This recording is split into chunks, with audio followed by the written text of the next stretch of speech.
The girl's long sword, burning with fury, clashed with Dwussen's blade, spinning into a flurry of gleaming arcs that bypassed his defenses and slashed toward his exposed head. Startled, Duosin stumbled back and raised his armored forearm just in time. The strike skated along his guard and grazed his cheek, leaving a thin trail of blood. In that instant, he bitterly regretted removing his helmet and neck guard to enjoy a mutton leg.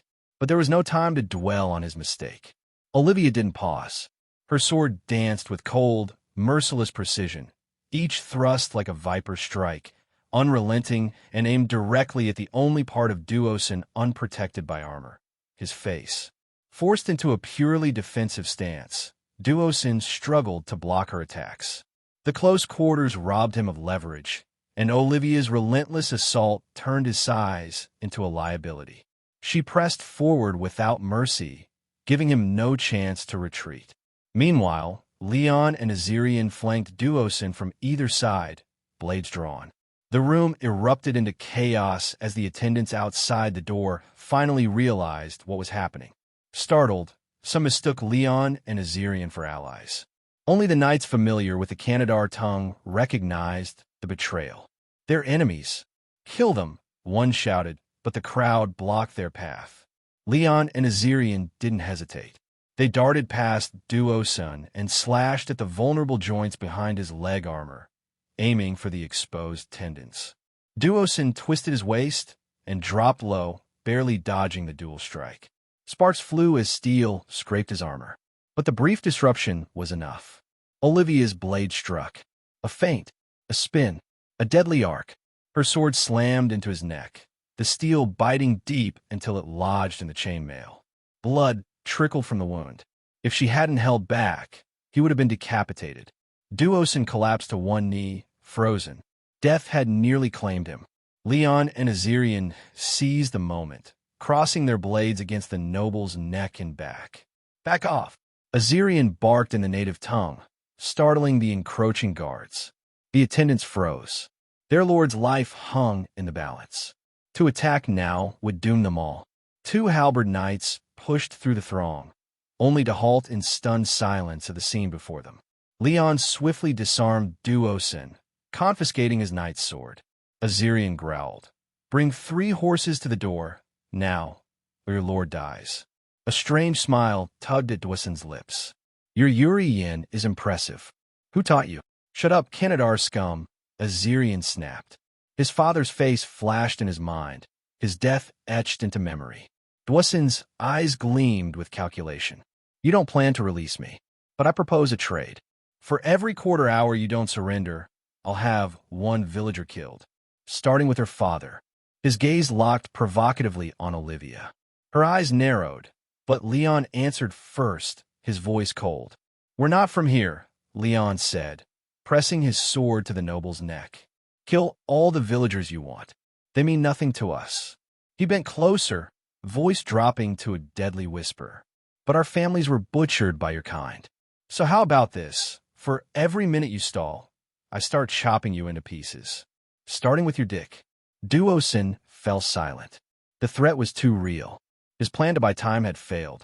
Azirian raised his sword, placing it against Dwussen's ear. "Give the order. Now." Feeling the bite of cold steel, Duosin gritted his teeth. "Fine, you win." He shouted to his men, "Do what they say. Luke, fetch 3 horses. The rest of you fall back." With the room clearing, Leon nodded to Olivia. "Watch him. If he twitches, cut him."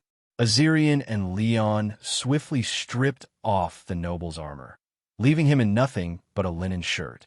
The noble didn't resist, eyes closed as the cold steel hovered near his throat. Azirian used a rope once meant for Olivia and bound Dwussen's hands tightly. Then came silence. The tension thickened. At last, the knights returned with the horses. "Let's move," Leon ordered. With weapons pressed to his vital points, they ushered Duosin toward the exit. Everything was going according to plan, until it wasn't. Unnoticed, something squirmed beneath Dwussen's shirt, a pendant writhing like an insect larva on his chest. The sharp legs of the amulet pierced his skin. Dwussen's eyes snapped open, blood surging. Crack! The ropes burst apart as he roared. His fist shot forward with monstrous strength, striking Azirian square in the chest. The boy flew like a broken doll, armor caving under the blow. Olivia reacted instantly, stabbing at Dwyssen's throat, but it was like stabbing leather. Her blade barely pierced before a red-hot fist slammed toward her face. She spun midair, raised her sword, and caught the blow on the flat of her blade. Steel bent like a ribbon. The girl flew back. Leon turned at the crash, the thunder of steel and hooves, and barely dodged the next attack. The warhorse wasn't so lucky. It crumpled with a pained cry, sent flying. Leon sprinted to Olivia's side, staring in disbelief. Duosin stood tall, shirtless, veins bulging like molten wire. At his chest, a beetle-shaped pendant clung to his heart, glowing crimson. "Rook," he howled. The knight didn't hesitate. He hurled his halberd. Duosin caught it mid-air, twirling it with effortless strength. "You chose war," he snarled. "Then face it." Olivia dropped her ruined sword and caught the noble's own blade from Leon. She squared her stance. Leon glanced at the unconscious Azirian, then at the mutated noble. His eyes locked on the glowing gem. "Olivia," he said calmly, stepping behind her, "aim for the thing on his chest." She nodded, blade trembling in her grip. Yes. Despite everything, a strange calm settled in her chest. "I'll win. I promise you. I'll get us out of this." Leon smirked. "I believe you, Lion of Selva." Side by side, they faced the storm. Olivia, a fine name, Baron Duosin Cassoles of Readingburg bared his teeth in a blood-soaked grin. His eyes burned with manic glee as he raised his halberd, each step forward like a war drum. The clash of metal greaves against the earth thundered like distant cannons. Each heavy stomp left the stone floor cracked and crumbling beneath his feet. "Remember the name of the one who crushed you," he bellowed. He launched himself forward, a steaming red blur of motion. Olivia stood firm, knuckles white on the hilt of her longsword, green eyes locked onto the charging knight. "God's grant me victory." She bent low. Then, with the fluidity of a striking falcon, she launched forward, golden light blurring into red. Clang! Sword and axe collided mid-strike, the screech of metal on metal ringing like a scream of war. Sparks burst from the grinding blades as Olivia twisted aside, narrowly dodging a cleaving blow meant to split her in half. A blast of dust erupted where Dwyssen's halberd slammed into the ground. "Ha ha ha!" Duosin laughed with manic delight. He flipped the halberd's tip upward, lunging again. Olivia twisted at the waist and raised her sword to parry. But Duosin, unpredictable and brutal, changed tactics mid-motion. With a single, powerful arm, he spun the halberd, converting the stab into a sweeping slash. The wind howled as the axe head cut through the air. She ducked barely. The wind from the swing whipped strands of golden hair from her head. Duosin grinned and used the momentum to deliver a crushing kick. Bang! Olivia blocked with her sword, the sheer force of his iron-shod foot denting the blade and throwing her back. She gritted her teeth, blood spattering from her mouth. Her body flew, weightless for a breathless second. "Die!" Duosin roared. Gripping his halberd with both hands, he charged to where she landed, the axe swinging in a deadly arc meant to shred her into ribbons. But Olivia twisted in the air like a dancer mid-spin. Her skirt flared like a blooming lily. The axe blade grazed her arm, drawing a deep, stinging cut. Dwyssen's eyes widened. She shouldn't have been able to dodge that. Using the momentum of his own swing, Olivia spun behind him, sword arcing like silver lightning toward his exposed neck. Crack! Blood sprayed. Her blade cut into the muscle of his upper shoulder, catching against thick, sinewy tissue. Not deep enough. The blade was stuck, wedged between muscle and bone. She pressed harder, trying to widen the wound. "Arg!" Duosin screamed and twisted, slamming the halberds but toward her. Olivia tore her blade free, just in time, and leapt back as the weapon whooshed past her. Breathing hard, she readied her stance again. Duosin staggered back, glaring at the blood trickling down his arm. At last, his reinforcements arrived. Luke and the other retainers rushed to his side. "My lord!"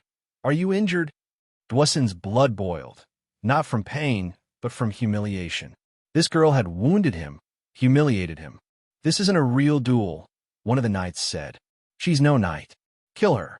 There's no honor at stake. Duosun gritted his teeth and touched the gem embedded in his chest, steadying his mind. You're right. This ends now. He growled. All of you kill her. Luke raised his sword. Spears up. Attack. A wall of retainers lunged forward like a pack of wolves. On the other side of the battlefield, Leon was locked in his own desperate duel. A halberd knight swung with monstrous force. Leon barely dodged, his armor groaning under the strain. A crushing blow landed on his chest plate. He was sent flying, crashing into a wall. Dust exploded around him. Leon coughed, groaning. His armor was cracked, but he was alive, barely. She fought someone like this? He thought, watching Olivia hold her ground against impossible odds. Is everyone in this world superhuman? He recalled the undead knight who had nearly killed Rohak. Compared to Duosun, that creature was child's play. The halberd knight turned to face him, sizing him up. Compared to that girl, the knight said in Faru tongue, you're nothing. Leon chuckled bitterly, lifting his visor. At your age, I'd wager you weren't half as good as me. The knight scoffed and approached. Then die like a knight. Leon bent his knees, pretending to guard, but his fingers made a subtle gesture. One chance, he reminded himself. He whispered to himself, Miss Laura, lend me your strength. A familiar heat pooled in his hands. Just once. That's all he had. The knight raised his halberd. Closer, just a bit closer. Thundering hooves broke the tension. Leon turned, eyes widening. From the alleys came Lohak, charging on horseback. The armored knight turned too late. Crash! The warhorse barreled into the knight like a battering ram. Steel crumpled. The knight flew backward, halberd slipping from his grasp. Lohak shouted, Canadar bastard! Die! As the knight hit the dirt, Leon sprang forward. He dropped to one knee, aimed his fingers like a sigil, and fired. Boom! Light erupted. The blast pierced the knight's visor. His head exploded in a storm of blood, steel, and skull. Gore splattered across the field. Leon nearly collapsed from the recoil, panting hard. No wonder there's only one shot, he muttered, barely able to stand. Leon, Lohak shouted. I'm fine. Leon gasped. Check on Azirian. He's down. As Lohak wheeled his horse around, Leon drew a sword from the fallen knight's waist. Behind him, the sound of galloping hooves grew louder. The village was fully alerted now. Their moment of surprise had passed. Leon looked up at the sky in desperation. Miss Laura? Anything else in the toolbox? Silence. And then, a massive shadow fell over the battlefield. Leon turned. A familiar figure swooped down from the heavens. No sound. No roar. Only the wind. Deathclaw had returned. Hey, welcome to Firescale Audiobooks. If you enjoy our audiobooks, please consider subscribing to the channel. Also, feel free to share your review in the comments section below. Death fell from the sky, and the huge shadow fell at high speed. It wasn't until the sound of wind that passed through the air reached the heads of the Canadar people that they looked up belatedly, looking up at the god of death with huge wings on his back. Griffin, Luke suddenly threw Baron Duosun down and protected the prince with his body, narrowly escaping the attack of the beast's claws. The huge body of the beast roared past the Canadar people's team, and the bodies of several knights and attendants were picked up like rag dolls and thrown into the air. No! The attendants screamed in horror as they ran and fell down. The crowd fled like a flock of sheep, completely losing the ferocious look they had when they slaughtered the villagers. The huge razor-like claws could easily tear through the air. Ah! A horrifying scream came from the mouth of the soldier, flying into the sky. The soldier wearing iron armor instantly burst into a cloud of blood mist, and like a torn doll, his limbs were divided into several pieces. The guts and bright red spilled from the broken wound rained blood on the heads of the Canadar people. After getting a moment to breathe, Olivia also panicked and flew back. She raised her head and watched warily as the huge monster grabbed the Canadar soldiers and flew into the sky. The sight that she had never seen before made the girl's head feel a little clouded and buzzing. The griffin extended its huge wings and circled upside down in the sky, charging towards the abominable human soldiers below again. The blonde girl instinctively raised her sword in fear with a chill behind her back, wanting to defend herself from the terrifying attack of the giant beast. Leon in the distance suddenly became anxious. He held the long sword and struggled to move his legs that were like lead, and stepped forward and shouted, "Olivia, stop fighting. Run away quickly. It is not our enemy." The girl recovered from the shock when she heard her partner's loud voice of concern. Seeing Leon waving desperately to her in the distance, she immediately woke up from her panic and took steps towards her partner. The soldiers, who had long lost their interest in fighting, fled in panic like headless flies, unable to stop the girl from breaking through. "Come and protect the Lord, you idiots!" Rook pulled Duo-san up, turned around, and picked up the spear that the dead attendant had dropped beside him, shouting and cursing his men to reorganize the team. "Why is there a griffin here?" Duo-san looked at the huge beast shadow in surprise and gritted his teeth. "Quickly retreat into the house, my lord," Luke cried in his heart. Without the large crossbow machine and those robed men of Arshes, how could they, a group of scattered soldiers, fight against an adult army? "Griffin!" The loud eagle scream exploded in midair, and the king of the sky flapped his wings and swooped down. His huge claws pounced directly on his original target of revenge. Rook stepped forward to meet the charging beast, charging forward to attract attention, trying to create an opportunity for the Lord to escape. "Hey, hairy beast, look at this!" The knight yelled and cursed to buy time for the Lord. Duo-san looked at the loyal actions of his knight bitterly, but he could only swallow the bitter pill of bad luck unwillingly, turned around, and fled to the nearest house, considering himself unlucky. The griffin that swooped in from low altitude raised its two huge front paws and grabbed the heavily armored knight beneath him. Rook quickly leaned over and made a sliding shovel on the ground to avoid this fatal attack. He slipped and half-crouched, and immediately raised a spear to stab the griffin in the abdomen. However, the griffin just flapped its wings and slowed down its body, causing the knight on the ground's stabbing attack to be in vain. The two huge claws on its hind limbs fell immediately, grabbing the knight with the same strange force. Rook's crossbar tried to block, but the giant pincer-like claws easily twisted the spear like crushing straw. The griffin's hind limbs clamped the knight's arms, raised its lower body, and flapped its wings. The body of the heavily armored knight was thrown high in front of the griffin. The knight, flying in the air, waved his limbs helplessly, with nowhere to borrow strength and nowhere to hide. Clang! The griffin's huge open beak caught the prey accurately, and its sharp mouth bit the knight's body like a hydraulic machine. The sharp tip dented the thick steel armor, and the giant beast skillfully swung its eagle head left and right. There was a heartbreaking sound of metal shaking, and the terrifying tearing force from left to right instantly turned the knight into a bloody mass of iron-clad flesh.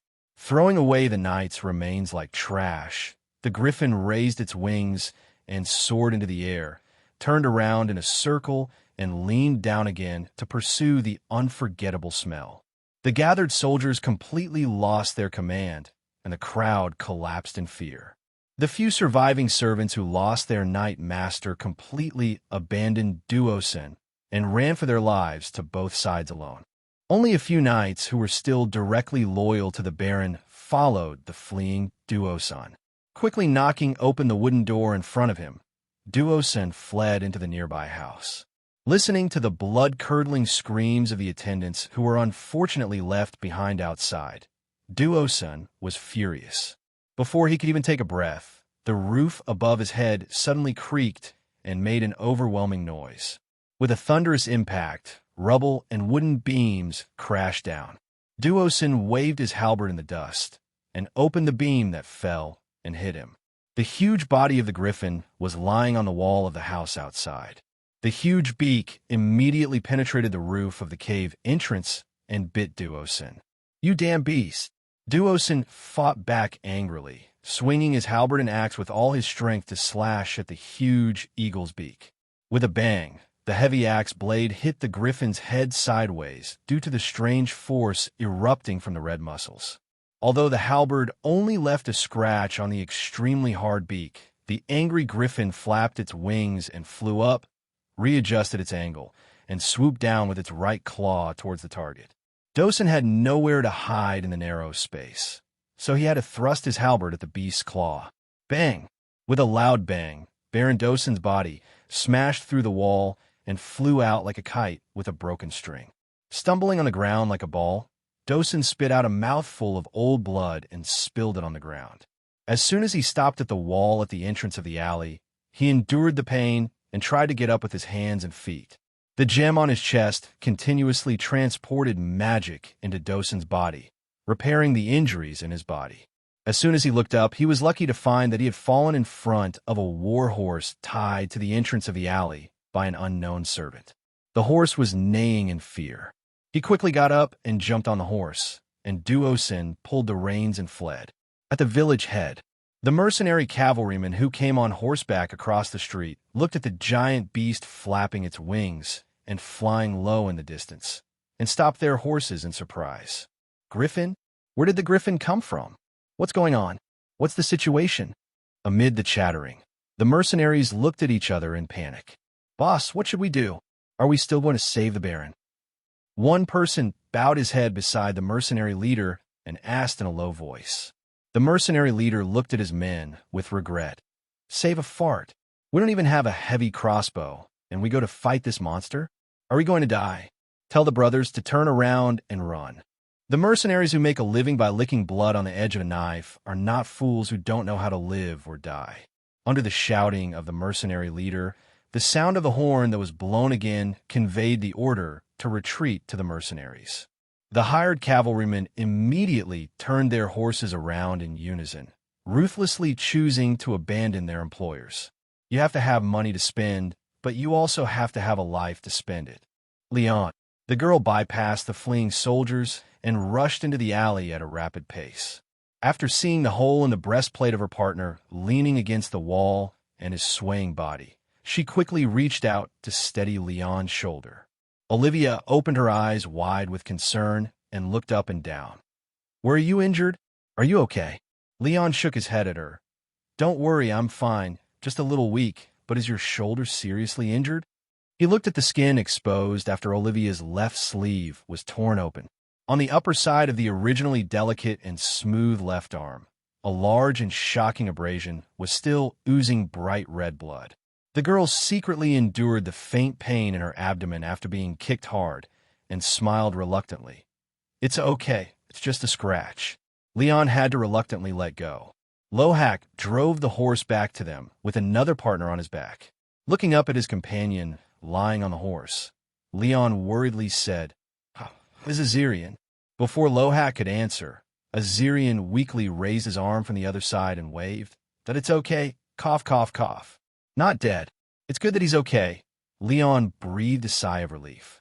After confirming the safety of all his companions, he looked at the alley where Lohak had rushed to before. Let's go from here, while no one is watching us now, and avoid that big guy. Let's go around the village market and find the horses we hid before. I'll go in front to protect you. Lohak took the initiative to draw out his long sword, urged his horse to lead slowly in front, and lead the way for everyone. Leon, whose footsteps were weak, staggered behind with Olivia's careful support. The journey was smooth. Even if they ran into the fleeing Canadar soldiers, they didn't want to make trouble. They drove their horses desperately to escape the village. As they walked, listening to the murderous eagle cries of the griffins in the distance, Leon couldn't help but think that the enemies were fleeing the village. So was there any need for them to flee? That big guy was so smart. It had only been a few days since they last met, so he wouldn't have forgotten what the three of them looked like, right? But after carefully considering the risks, Leon still didn't dare to bet on the habits of the beasts. Who knows if the griffins that are now madly attacking the Cantarders will kill with bloodshot eyes. Even domestic dogs raised from childhood will bite their owners when they get angry, let alone wild beasts that just meet by chance. And except for Olivia, they are all wearing the armor of the Cantarta cavalry now. Leon, do you know what kind of beast that monster is? Olivia couldn't help asking when she heard the screams echoing from the beginning and end of the village, and the sound of the giant flapping its wings in the air. Remember the story I told you before? I saved a griffin in the forest. If I didn't see the pattern and feather color on it correctly, it should be that guy. Leon replied. Griffin? The blonde girl felt that she had learned something new. She grew up in Selva and had never heard of or seen this kind of monster. Then was it called for rescue by you? Olivia asked curiously. Leon shook his head slowly. If we had the ability to ask it for help, why would we risk sneaking in? We would have followed it in long ago. Recalling the various habits of griffins in the legends of Syrian, Leon then guessed. Rather than saying that it came to save us, it might be that it came for the gang of Cantarta people. Recalling the dying appearance of the big guy when he encountered it before, Leon suspected that the people who attacked the griffin at the time might be related to the army of Cantarta. In the legend, griffins are very vengeful. Soon, everyone came to the yard where the horses were hidden before. The remaining 2 horses were snorting impatiently under the tree, pulling the reins and pacing back and forth. The roar of a natural enemy from afar made the horses very uneasy. Putting the long sword he had taken from the dead knight on his belt, Leon went forward and found a horse at random. Holding the saddle, holding his breath, he raised his feet and tried to get on the horse. As a result, he failed to step on the stirrups after several attempts, and was almost knocked down by the restless and turbulent warhorse. Olivia, who was standing by, quickly lent a hand to steady Leon, who was about to fall. The girl turned her head to look at the restless Canadar warhorse, thought about it, and simply went forward, grabbed the saddle, and flipped over to jump on the horse's back. She gently pulled the reins with both hands and calmed the horse a little. The girl raised her waist and sat forward, trying to make room behind her, then turned sideways, bent over, and stretched out her left hand to Leon. Come on, I'll take you. You probably can't ride a horse by yourself now. Leon smiled bitterly and patted his weak legs. Indeed, with his current physical strength, if no one helps, he will easily fall off the bumps. Falling off the horse accidentally is no joke. He couldn't be hypocritical anymore, so he had to hold the girl's hand, and, with the unexpectedly strong pull of the other party, he was able to get on the horse. But it was really crowded.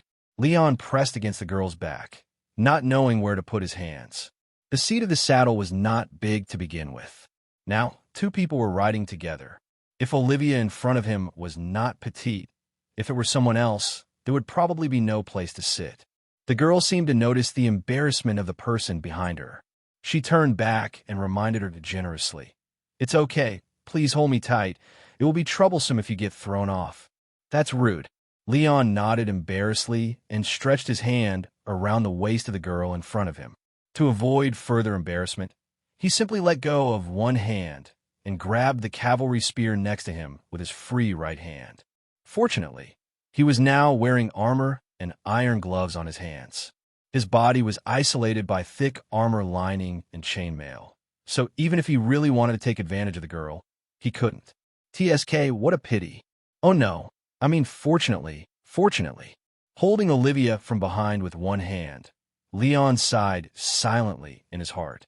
Running out of the yard, Leon leaned over from behind the girl and shouted to Lohak in front. Where did you hide, Uncle Brian? Take us there first. It's in the nearby woods.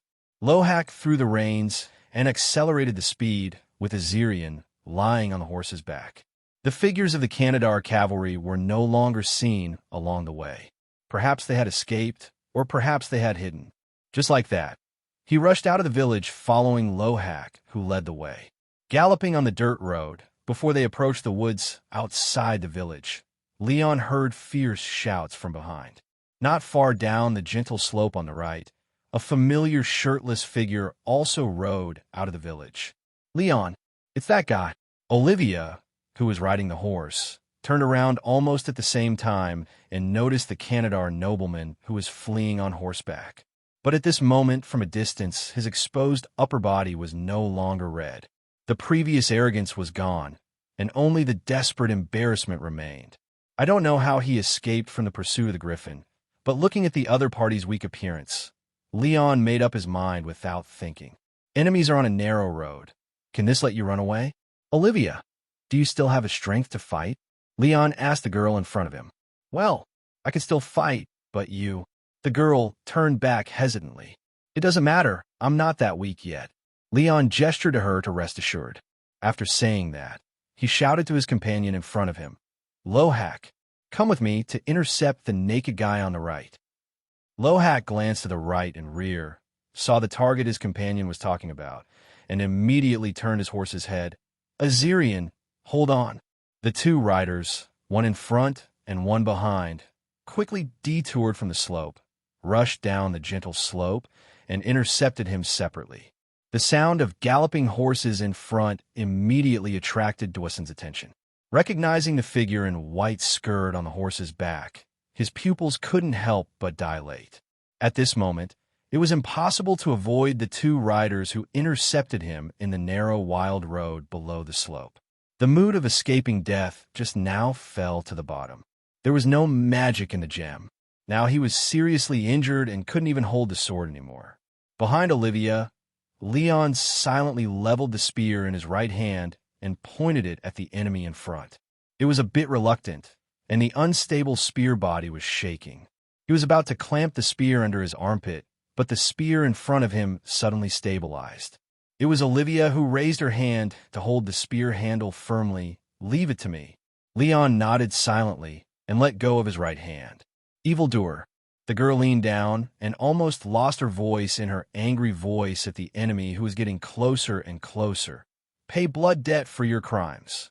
The horse's hooves trampled, and the dust was thrown far behind. In the eyes full of flames, there was nothing else except the sinner who slaughtered his hometown in front of him. Duosin gritted his teeth and loosened the reins, changed the saber in his right hand to his left hand, and raised the sword despite the pain. Clang! The sword and spear crossed, and Duosin, who twisted his left hand to parry, seemed so clumsy compared to the precise stab. On the country road, under the scorching sun, there was no glory, no judgment, and no contest of skills. The spear in the girl's hand pierced the enemy's chest in such a plain way. The body on the horse's back was lifted high by the impact of the lance. Then, like a dead dog, it fell heavily as the lance head dropped. Bang, bang, bang, bang. The rolling body hit the gravel, and the sound of broken bones was so crisp. Olivia stopped the neighing warhorse. Her golden hair fluttering in the wind fell on her shoulders, and the girl turned around holding the bloody spear. The sinful blood had dyed the dirty mud red, and the villain's ferociously open mouth left only the last unwilling curse that could not be uttered.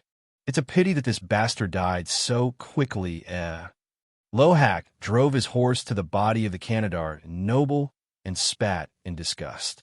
The blonde girl's move was still so clean and neat.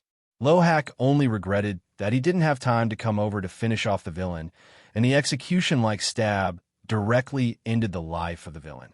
Looking at the corpse of the villain, the unwilling expression gradually solidified and stiffened. Olivia's sad eyes drooped, and she was a little dazed. The head of the disaster that swept her hometown has been ended, which makes the girl feel as if she just had an illusory nightmare. It's like when you wake up from the dream, those dead friends will smile and say good morning to you when the next day comes. Leon raised his hand and pressed the girl's shoulder. It's over. Comforted by her friend, she shook her head and got rid of the confusion. The girl replied softly, Yeah. The sound of flapping wings came from above, and the horses carrying everyone couldn't help but pull the reins in panic. Leon looked up at the sky, and the familiar beast flapped its wings and flew towards here quickly. That big guy seems to be coming towards us. Should we avoid it? Lohak tried to hold the restless horse under him, hesitant. Leon looked at the roaring beast, thought for a while, and raised his hand to stop his partner. It has seen us, so don't act rashly. It will be troublesome if it misunderstands. Besides, if we really run, even if we are alone, we can't outrun the griffin flying in the sky. And take off your helmet. Since the griffin can recognize the enemy, it should also recognize the friend. Leon also took off his helmet and patted Olivia. Help me down.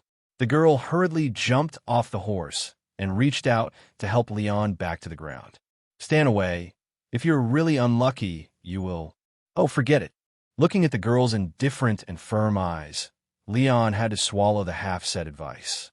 No matter what kind of accident happened, it was obviously impossible to let them abandon him and escape. He handed the long sword on his waist to Olivia for safekeeping. He walked forward a few steps without a weapon, raised his hands and waved them at the griffin in the sky, shouting from afar, "Big guy, look here, look here. Do you still remember me?" Hearing the shouts from below, the huge body in the sky vibrated its wings, and the griffin, which slowed down its body, gradually slowed down. With a keen vision that was enough to clearly distinguish prey at an altitude of 10,000 meters, it could, of course, easily see the face of the person below clearly. It lowered its head and made a loud cry, but this cry that resounded through the sky did not have the ferocity of chasing prey. The strong wind raised by the giant wings blew the weeds on the ground to the surroundings, and Leon had to raise his hands to cover his face to block the wind and sand blown by the giant beast when it landed. The huge body of the griffin rumbled, and its limbs fell steadily in front of the boy. Not being attacked at the first time, Leon's hanging heart also fell. Folding its wings, the huge eyes on the eagle's head showed some joy. The griffin tilted its head again, as if wondering why the other party was wearing the abominable outfit in its memory, but it would not mistake the other party's appearance, smell, and the magical aura emanating from his body. As soon as Leon put down his arm to cover the dust, he saw the huge eagle's beak arch towards him. The griffin made an intimate cry and rubbed the person in front of him in a friendly manner. However, Leon, who was still weak, could not bear the kindness of the giant beast.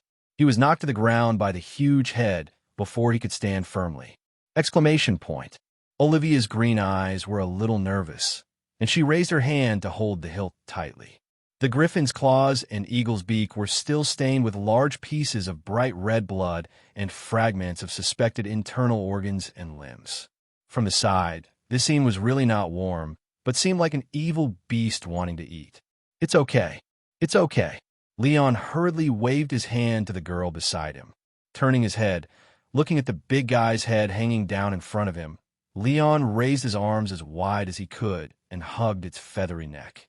"You fat chick, you left so cleanly at the beginning, I thought we would never see each other again." Leon didn't dislike the blood on its chest and rubbed the big guy's head hard. "Really, it would be great if you could talk. You would be my death claw, and I would be your shit-shoveling pendant. Wouldn't it be beautiful? But now we are even. I saved your life, and you saved our lives." He felt that good people are rewarded. If he hadn't saved this big guy and let it die in the cursed land, he would be in danger today. The griffin docilely let Leon rub it for a long time before raising his head. It glanced at the dead body of the Canadar, noble not far away, and then called a few times to the human in front of it as a farewell. Seeing the griffin retreat and stretch its wings again, Leon sighed in his heart. "Are you leaving again?" He had to sit up and wave to the griffin. "Then I wish you a safe journey, Your Majesty Deathclaw. I hope we can meet again in the future." The griffin made a loud cry in response, then raised its head and flapped its wings again to stir up a strong wind. The huge body flew into the air slightly, immediately passed over the heads of everyone, and rushed into the sky. Its revenge is not over yet, and the griffin will not let go of any of the hateful people who escaped. Standing up with the help of Olivia, Leon patted the dirt behind him, looking at the blood on the big guy. "I am afraid that no Canadar in the village can survive. But now the evil leader has been killed, the village should be safe. Go and see how your father is doing," Leon said to Olivia. They got on the horse again, but the two horses were frightened by the griffins and their legs were weak. They refused to run no matter what. Lohak and Olivia had to get off the horse and drag them on foot. Fortunately, the place where Lohak hid the people was not far away. It didn't take them long to enter the woods and find the old blacksmith lying in the grass. After resting in the woods for a while, Olivia and Lohak repeatedly confirmed from the outside that there was no trace of enemy activities around, and then they finally returned to the village that had suffered a lot of disasters. On the dirt road between the houses, you could see a lot of scattered limbs of Canadar soldiers every few steps, and there are bloodstains everywhere. At this moment, except for the relatively intact bodies of the villagers who were slaughtered by the enemy during the previous looting, there are almost no human bodies of the enemies torn apart by the griffins. Some horses that lost their masters huddled in the corners, seemingly frightened by the violent beasts, while some more unfortunate ones had already turned into pieces along with their masters. Olivia's sad eyes swept across the bodies of the villagers. She tried not to pay attention to the familiar looks among them, and she couldn't imagine how much pain those men who left home to serve in the army would suffer when they came back. Woo-woo, Olivia. A weak cry came from the corner. Everyone looked over and saw a naked, bruised young woman hiding at the entrance of the alley, shivering. Aunt Milia. Olivia hurriedly ran over with concern. The woman called Milia was about to ask the blonde girl in front of her for help with difficulty, but then she saw Leon and others wearing Canadar mercenary armor, and she screamed in fear and crawled back desperately. Don't be afraid, Aunt Milia. They're not Canadars. It's okay. It's all over. Olivia's voice was choked, and she hurriedly explained to the other party with a little cry. Glimpsing at the naked appearance of the village woman after being abused, Leon hurriedly told Lohak not to look at him. After they turned their heads, they clarified, "Don't be afraid. This outfit was taken off after we killed the Canadar bastard. We are Olivia's friends, not enemies." After Olivia's patient comfort, Milia slowly calmed down from her fear, and sobbing followed. Lohak, Azirian, and Leon turned their heads back, listened to the crying, and felt deeply sympathetic. You know, when Rolander was broken, the horrible scene of corpses everywhere like hell on earth was more terrible than the tragic situation in this village. Lohak, go find her some clothes. Leon was unable to move, so he had to tell his companions. After Lohak found some clothes that could cover her body from the houses next to her and handed them to Olivia to change into, the village woman named Milia finally came to her senses slowly, but her crying was still intermittent. Olivia looked around and didn't see Aunt Milia's two children. Her eyes couldn't help but darken. The reason why she was heartbroken was self-evident. She stood up with a sad expression and turned back to her companions and said, "Leon, my home is the big house in front. You take my father back to rest first. I will stay to help Aunt Milia and find out if there are any survivors in the village." Leon nodded.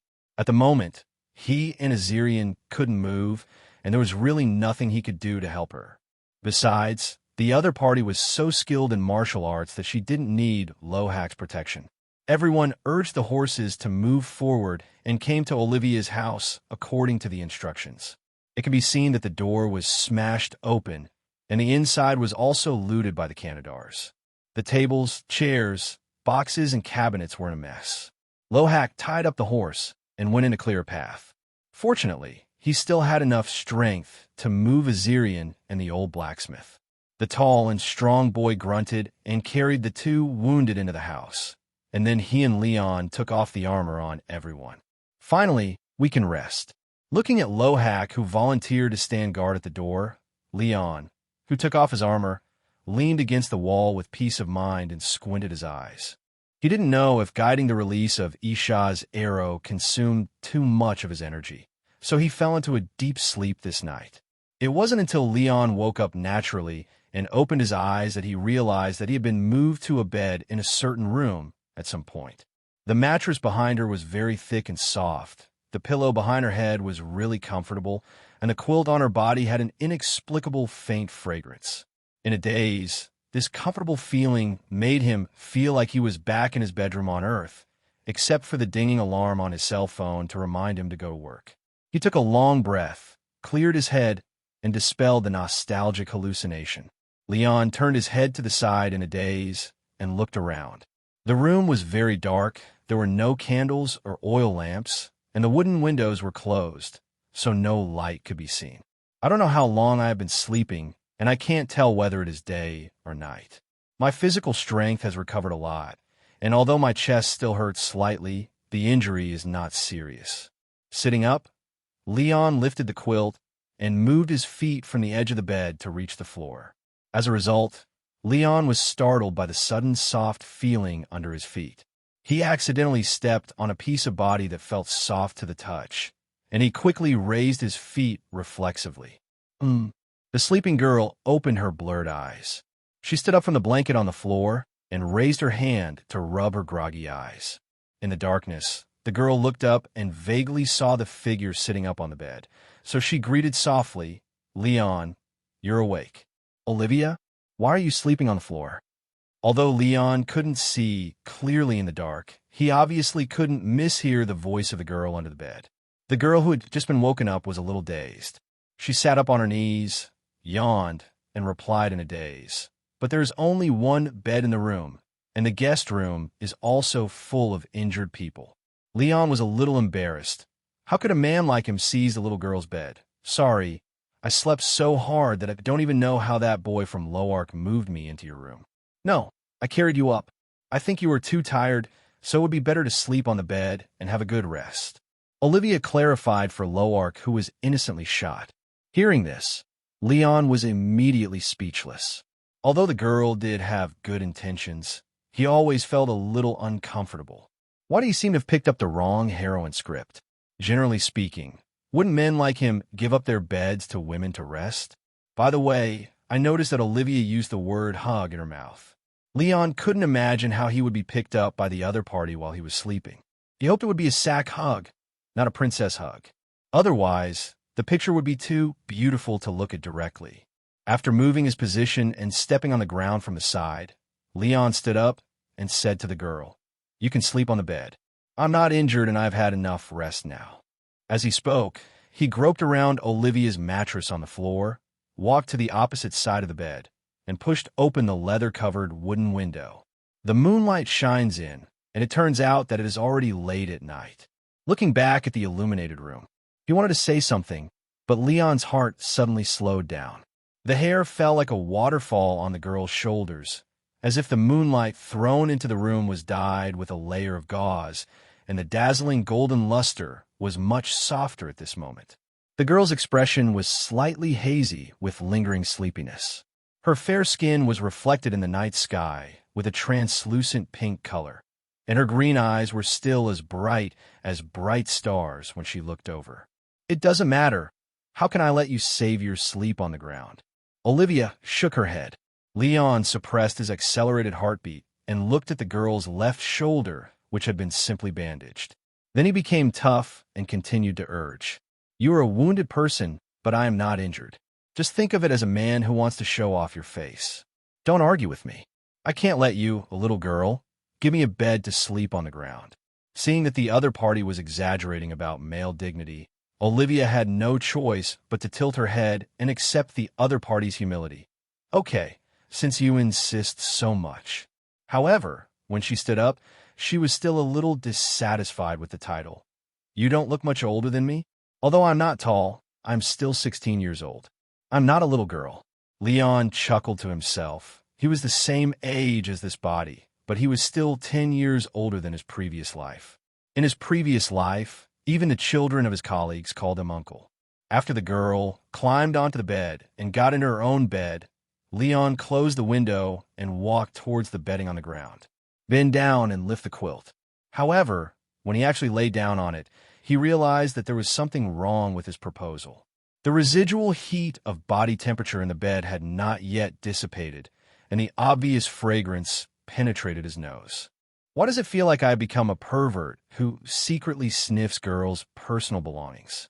But wait, since he could smell the other party's faint, clear body fragrance, then wouldn't the smell of his old man's sweat also remain in Olivia's bed?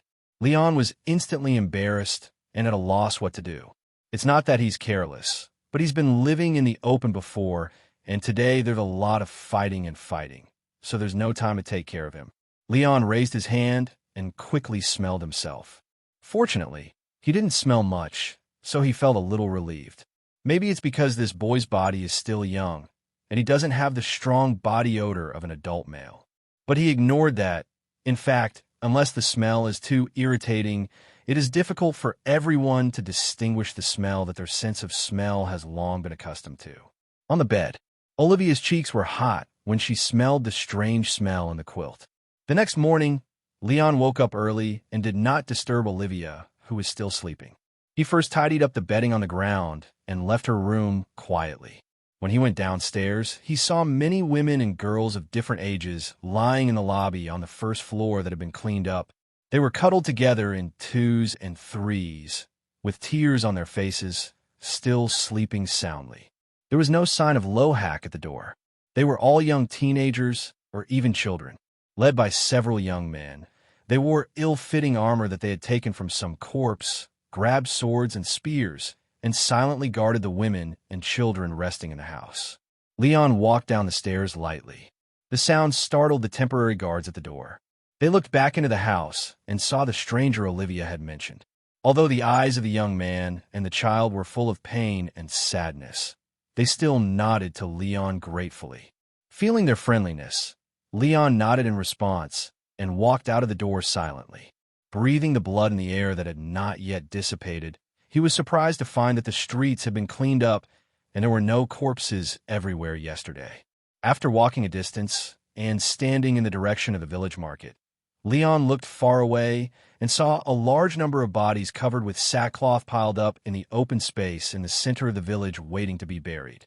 It seems that after he fell asleep yesterday, the survivors in the village did a lot of aftermath work under the leadership of someone unknown. "Hey, Leon, you got up early." Hearing the voice of Lohack greeting, Leon looked sideways. At the door of a house not far away, the companion who had just disappeared was holding a long-handled halberd axe, wearing a gorgeous plate armor that was obviously stripped from a knight, sitting there fully armed, as if guarding something. "Why are you here?" Leon asked in confusion.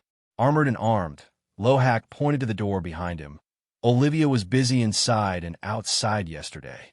I don't know what I can do to help her except moving things, so I just come here to guard the captives in the house."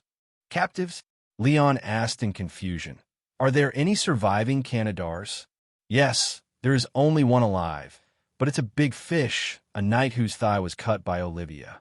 Lohack paused and suddenly came over with a strange look. "I'll tell you another thing. I may not be fair to the villagers here, but this time we may turn a disaster into a blessing and make a fortune." Leon frowned. Why did the tone of this kid's mouth smell like a bloody bun?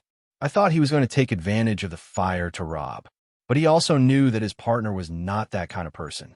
Looking at the beautiful knight armor on Lohack, Leon understood what he meant by the fortune. That pile of armor, weapons, and war horses, mainly those that are still alive. Lohack said, his voice trembling. He lowered his head and whispered to his partner, "I just made a rough estimate. Guess what the things left behind by those Canadar bastards are worth in terms of market value? At least 1,200 to 3,000 Syrian gold coins. Wow. I thought I counted wrong until I calculated it. This can buy a small castle." Hearing such a huge value, Leon was also moved. At this moment, he suddenly understood what war money meant. According to Lohack, after he went to bed yesterday, Olivia walked through the entire village and tried her best to find all the living people, barely saving some dying wounded. At present, in addition to the more than 60 young and strong men who were conscripted and did not return, as well as Olivia and her father, there are only 76 villagers left in the village of Selva after the disaster. More than 60 of them are women and young girls. The only surviving men are a few young men and a few young children. Some of them escaped the disaster by hiding in the cracks of hidden cellars and granaries in time. The reason why some boys survived is the same as that of most girls. It is unspeakable. The bodies of the 124 villagers who died are now placed in the open space. As for the remains of the Canadar people killed by the Griffins, they were temporarily piled up outside the village by the survivors, and they could only wait for someone to dig a mass grave elsewhere and then bury the bodies. The armor and weapons on the enemy's bodies have been stripped off, and most of them were now piled up in the backyard and warehouse of Olivia's house. Lohack continued to tell Leon about the number of spoils he counted yesterday. They found a total of 19 living war horses. 3 of them were noble mounts equipped with horse armor. The girls' stable could only hold the most valuable horses, and the rest of the horses were temporarily placed in the yard of a nearby farm and are currently being taken care of by several children. Rohak said this with some regret. There was originally a noble war horse, but the horse had its hind legs cut off by Olivia in the battle and had already died of serious injuries. The hundreds of Syrian gold coins just disappeared with the wind. The remaining 16 horses with robes and armor and ordinary appearance were all mounts for the hired cavalry and knight attendants of Canadar. Speaking of this, Rohak seemed to have his flesh cut off, his expression twitched slightly, and he felt quite sad. He also counted the bodies of the cavalry horses killed by the griffins. There were about 13 or 14 of them. Although they were estimated to be more than 10 times cheaper than the market price of the nobles' top-grade war horses, no matter how cheap they were still worth 100 or so gold coins. As for weapons, including the knight's long sword that Olivia was currently holding, a total of 4 noble swords were found. There were 35 various swords used by knight attendants and mercenaries, most of which were not seriously damaged. There were 23 cavalry lances, 4 of which were destroyed. There were 2 long-handled knight halberd axes, one in Lohak's hand and the other in the backyard. This thing was a specially made heavy weapon. Except for Lohak, who was full of brute force, the other surviving young people in the village could not use it. Other miscellaneous equipment, not to mention the knives and daggers, there were also 2 knight kite shields and some round shields of ordinary soldiers. It is worth mentioning that 6 Uriah cavalry bows were found, and there were more than 90 arrows collected from various places. Next is the armor. The heavy knight armor that Lohak is wearing now was taken from the knight killed by Leon yesterday. This is the only one that fits him. Although the helmet has been smashed to pieces by Leon's magic, the other parts are still intact. In addition to this knight's plate armor, Lohak also found the armor parts that Baron Dason lost in his hometown. After he put them together, he stored them in Olivia's warehouse and planned to leave the most luxurious armor to Leon to try if it fits. There are also 2 sets of knight's plate armor. One set is intact, which was taken from the knight captive imprisoned in the room behind Lohak. The other set was horribly damaged, which was torn from the remains of the knight who was killed by the griffin, with flesh and blood. Only the leg armor and helmet parts are intact, and the other parts are completely twisted and deformed. In addition, half of the plate chain composite armor and mercenary cavalry armor of various shapes piled up in the backyard were destroyed. They could only piece together 15 relatively complete sets of armor, some of which were temporarily handed over to the surviving young men along with weapons to prevent the escaped enemies from returning. After talking about these valuable spoils, Lohak continued happily. When collecting those armors and weapons, I also found a lot of gold and silver coins in the bag of the Canadar bastard. This time we don't have to worry about money. The money they robbed was mixed with the villagers' property. It's not appropriate to take it, right? Leon asked in confusion. What are you thinking? Why would I touch the villagers' things? I picked out all the local coins in Orland and gave them to Olivia for safekeeping. I took all the money with the Canadar text logo. Lohak explained. Leon reacted and realized that he was indeed stupid. The villagers of Selva did not trade with the Cantartars, so the currency with enemy seals in the bags was of course the property of the Cantartar soldiers, and there would be no confusion. How much is it? He asked hurriedly. At least more than 300 gold coins, packed in a small box, placed under Olivia's bed. Lohak pointed his finger proudly. Well, when he slept on the floor yesterday, a huge sum of money was hidden not far from his side. Leon listened to the details one by one, and his heart was numb. It was indeed as Lohak said, although it was a shame to the villagers who died. But objectively speaking, this incident was a complete reversal of fate for the 3 of them. Not to mention the value of the horses, armor, and weapons, just a box of money directly turned them from wanderers in the mountains into rich people. Although strictly speaking, most of these spoils were won by the griffin. But the noble majesty Deathclaw should not care about the dirty money of these humans. Then the 3 of them will be given a bargain. After chatting for a while, Lohak returned the sword of the undead nobles that he had been keeping to Leon. After saying goodbye to his companions, Leon returned to Olivia's home. He carefully walked through the crowded lobby on the first floor, without disturbing the women and children who were sleeping soundly, and came to the backyard alone. Sure enough, he saw a pile of armor and weapons. A row of cavalry spears leaned against the wall, and there were various armor parts piled up in a mess next to them, and dozens of sheathed swords were scattered on the ground. Looking at the stable not far away, 3 majestic, noble war horses were resting in the fenced shed, and their horse armor had been removed. Leon excitedly stepped forward, as if he saw a beauty in his eyes, and couldn't help reaching out to touch one of the black horses. The horse's head swayed restlessly, smelling the smell of strangers, and it snorted a few times in agitation when it couldn't find its owner. But the strict domestication from childhood still made the war horse not resist the human in front of it. The carefully trimmed horse mane felt smooth to the touch, and Leon admired the alien mount in front of him that seemed to be exactly the same as the horse on Earth. We can't afford the death claws, but it's a luxury to have a horse. In this world still in the feudal era, owning such a precious mount is no different from owning a top luxury car on modern Earth. The warhorse's body and limbs are full of muscles, and its strength is amazing. Its body and demeanor are also much stronger than the horses on Earth in the previous life. Apart from anything else, Leon didn't see the baggage wagons accompanying the Canadar people.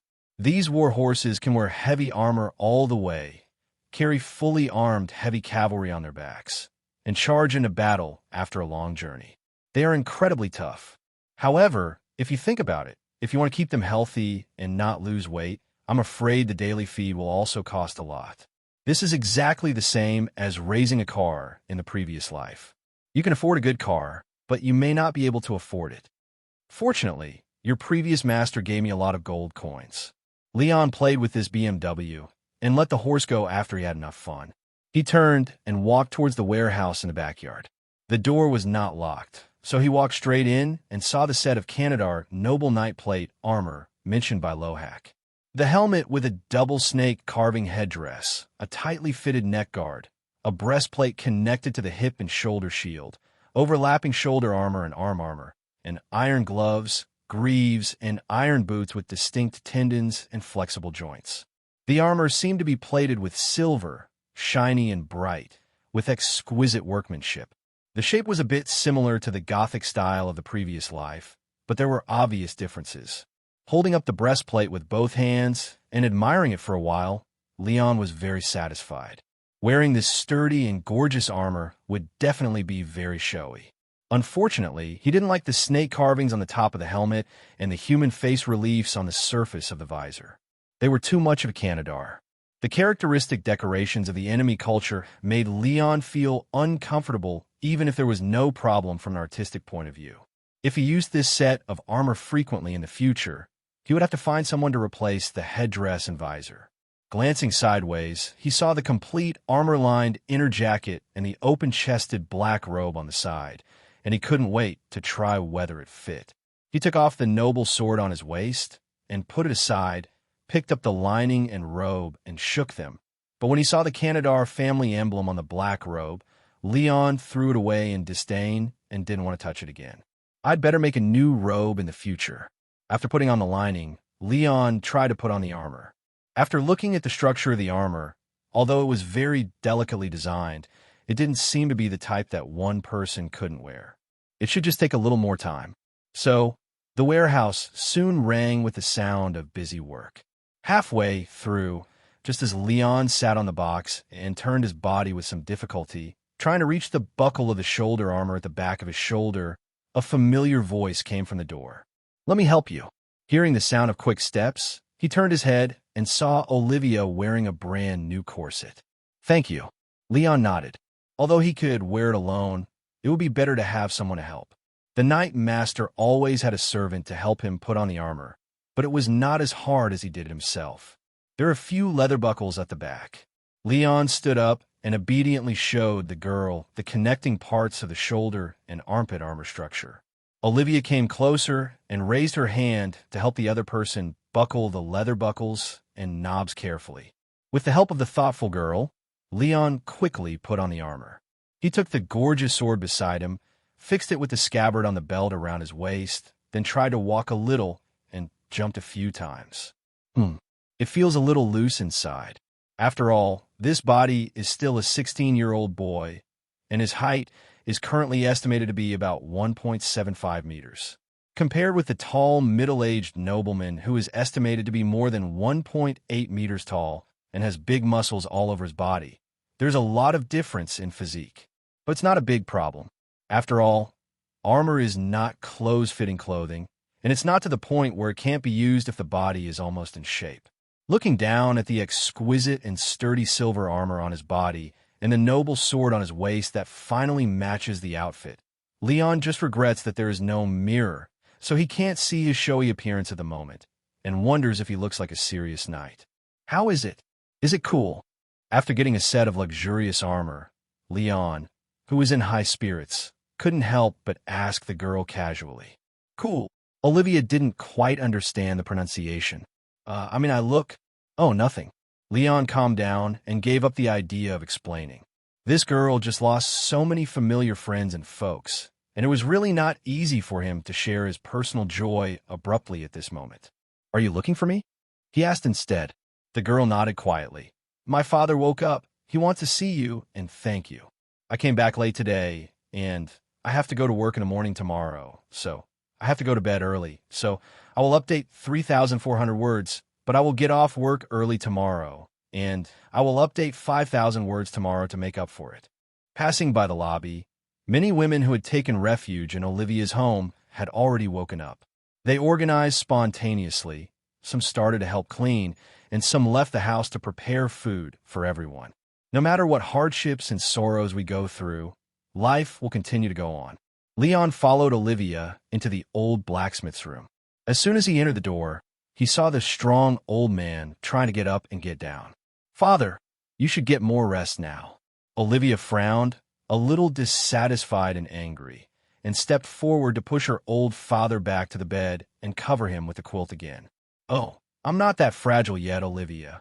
Old Brian complained with a wry smile, but seeing his daughter's tough attitude, he had to give up. He leaned back on the bed and turned to look at Leon. Looking at the young man wearing silver armor and carrying a sword at his waist, the old man's eyes were slightly startled, and he didn't know what he was thinking of, and his sentimental expression revealed a bit of sadness. You are here, young man. Please forgive the old man for being rude and inconvenient to get up. Please sit down. After speaking, Brian propped himself up, sat up as straight as possible, bowed his head, and apologized. Before talking about anything else, let me apologize to you for my attitude and doubts last time. Leon waved his hand. It doesn't matter, Uncle Brian. Olivia also found other suitable places for us that day. I don't take this little thing to heart. He turned around and said, besides, things are unpredictable. If you hadn't rejected our idea of renting a farmhouse that day, I'm afraid that when those Canadar people attacked, we would probably be dead. Leon's words were not polite. A blessing in disguise is a blessing in disguise. If the old blacksmith had promised to rent them a place to live, and the three of them had not lived in the mill tower outside the village, they might have been suddenly attacked by the Canadar army in the village. At that time, let alone looking for opportunities to sneak in and save people, they themselves would not be able to protect themselves. It is very likely that they would die early in the chaos before the Griffin could unexpectedly intervene. One code is another code. My unintentional actions can never offset the rudeness to you before, not to mention that you later risked your life to save my daughter. When Brian said this, there was a bit of regret in his eyes. He looked at his daughter and said with sincere gratitude, Olivia told me what happened. I really don't know how to thank you. It doesn't matter if my old bones die, but if Olivia has an accident, I will go to hell. There's no way to make peace with either. The old blacksmith's lips trembled with excitement. Father, don't say such things again. Please cherish your life. Isn't this what you taught me? Olivia sat on the bedside and consoled her. After looking at his sensible daughter, old Brian stopped his inappropriate words in time. He nodded, suppressed his almost out-of-control emotions, and gradually calmed down. He looked at Leon again. Although Selva is no longer a safe place, I can guarantee that if you have no place to stay, my house will always open the door to you. If you're short of money, Don't be shy. I will try my best to provide any help I can. Seeing the old blacksmith's sudden change of attitude towards him again, Leon felt deeply for the love of parents in the world. Judging from the age of the other party, he estimated that he was in his 50s or close to 60. Considering Olivia's age, this child could be said to be a child of old age to the old blacksmith. I haven't heard that Olivia has any other siblings. It seems that the only surviving child is obviously much more important to her parents than her own life. Money is not necessary, but a friend of mine was slightly injured, and now it seems that he really needs to recuperate in your residence for a period of time. Leon exchanged a few simple greetings and said to Olivia, I won't disturb Uncle Brian's rest. I want to visit Azarian. Is he still in the original room? Well, Azarian is next door. I just sent him food. Remember to go get breakfast from Aunt Malia, the girl warned. When the young man politely stood up to say goodbye and left the room, old Brian turned his head and looked at his daughter with fear in his eyes. What a terrible nightmare. Fortunately, you were fine in the end. Whether these children admire your appearance or your pure chivalrous heart, I can't repay them. After hearing this, Olivia turned back and looked at Brian displeased. Father, please don't make baseless assumptions about my friends or insult their good deeds. Do you think I'm a princess in a fairy tale? I'm just a country girl. It's not worth your life. Old Brian opened his mouth, but in the end he could only nod, as if he just didn't want to make his daughter angry. Well, at least it has been proven that your ability to judge people's character is more accurate than that of a father. Olivia's mood became depressed. I would rather everyone in the village survive. Uncle Matt, Grandpa Andro, Grandma Lorna, and many younger brothers and sisters in the village. Many people will be gone forever. That's not your fault. Don't blame yourself needlessly. Brian comforted. The girl couldn't help but think, if all the village militiamen hadn't been expelled, that's just increasing the number of victims. The old blacksmith reached out and rubbed the girl's hair. Not everyone can be as strong as you, my daughter, and even you can't protect yourself. So what if the strong men who were taken away from each family are still in the village? Do you expect them to defeat those ferocious Canadar cavalry with their spears and short swords? It would be better to say that they escaped disaster by not being in the village. If even they were killed, the whole village would be completely destroyed.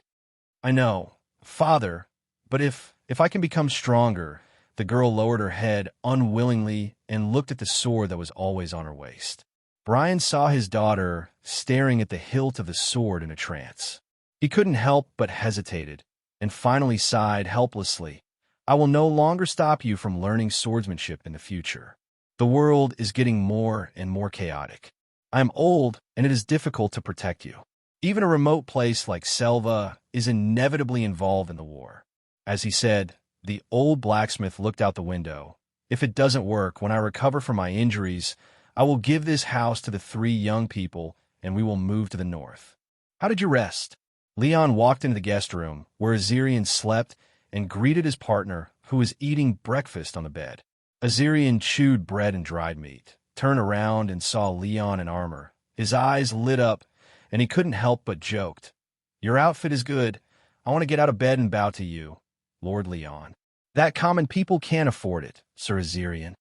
Leon exaggeratedly supported the sword and bowed.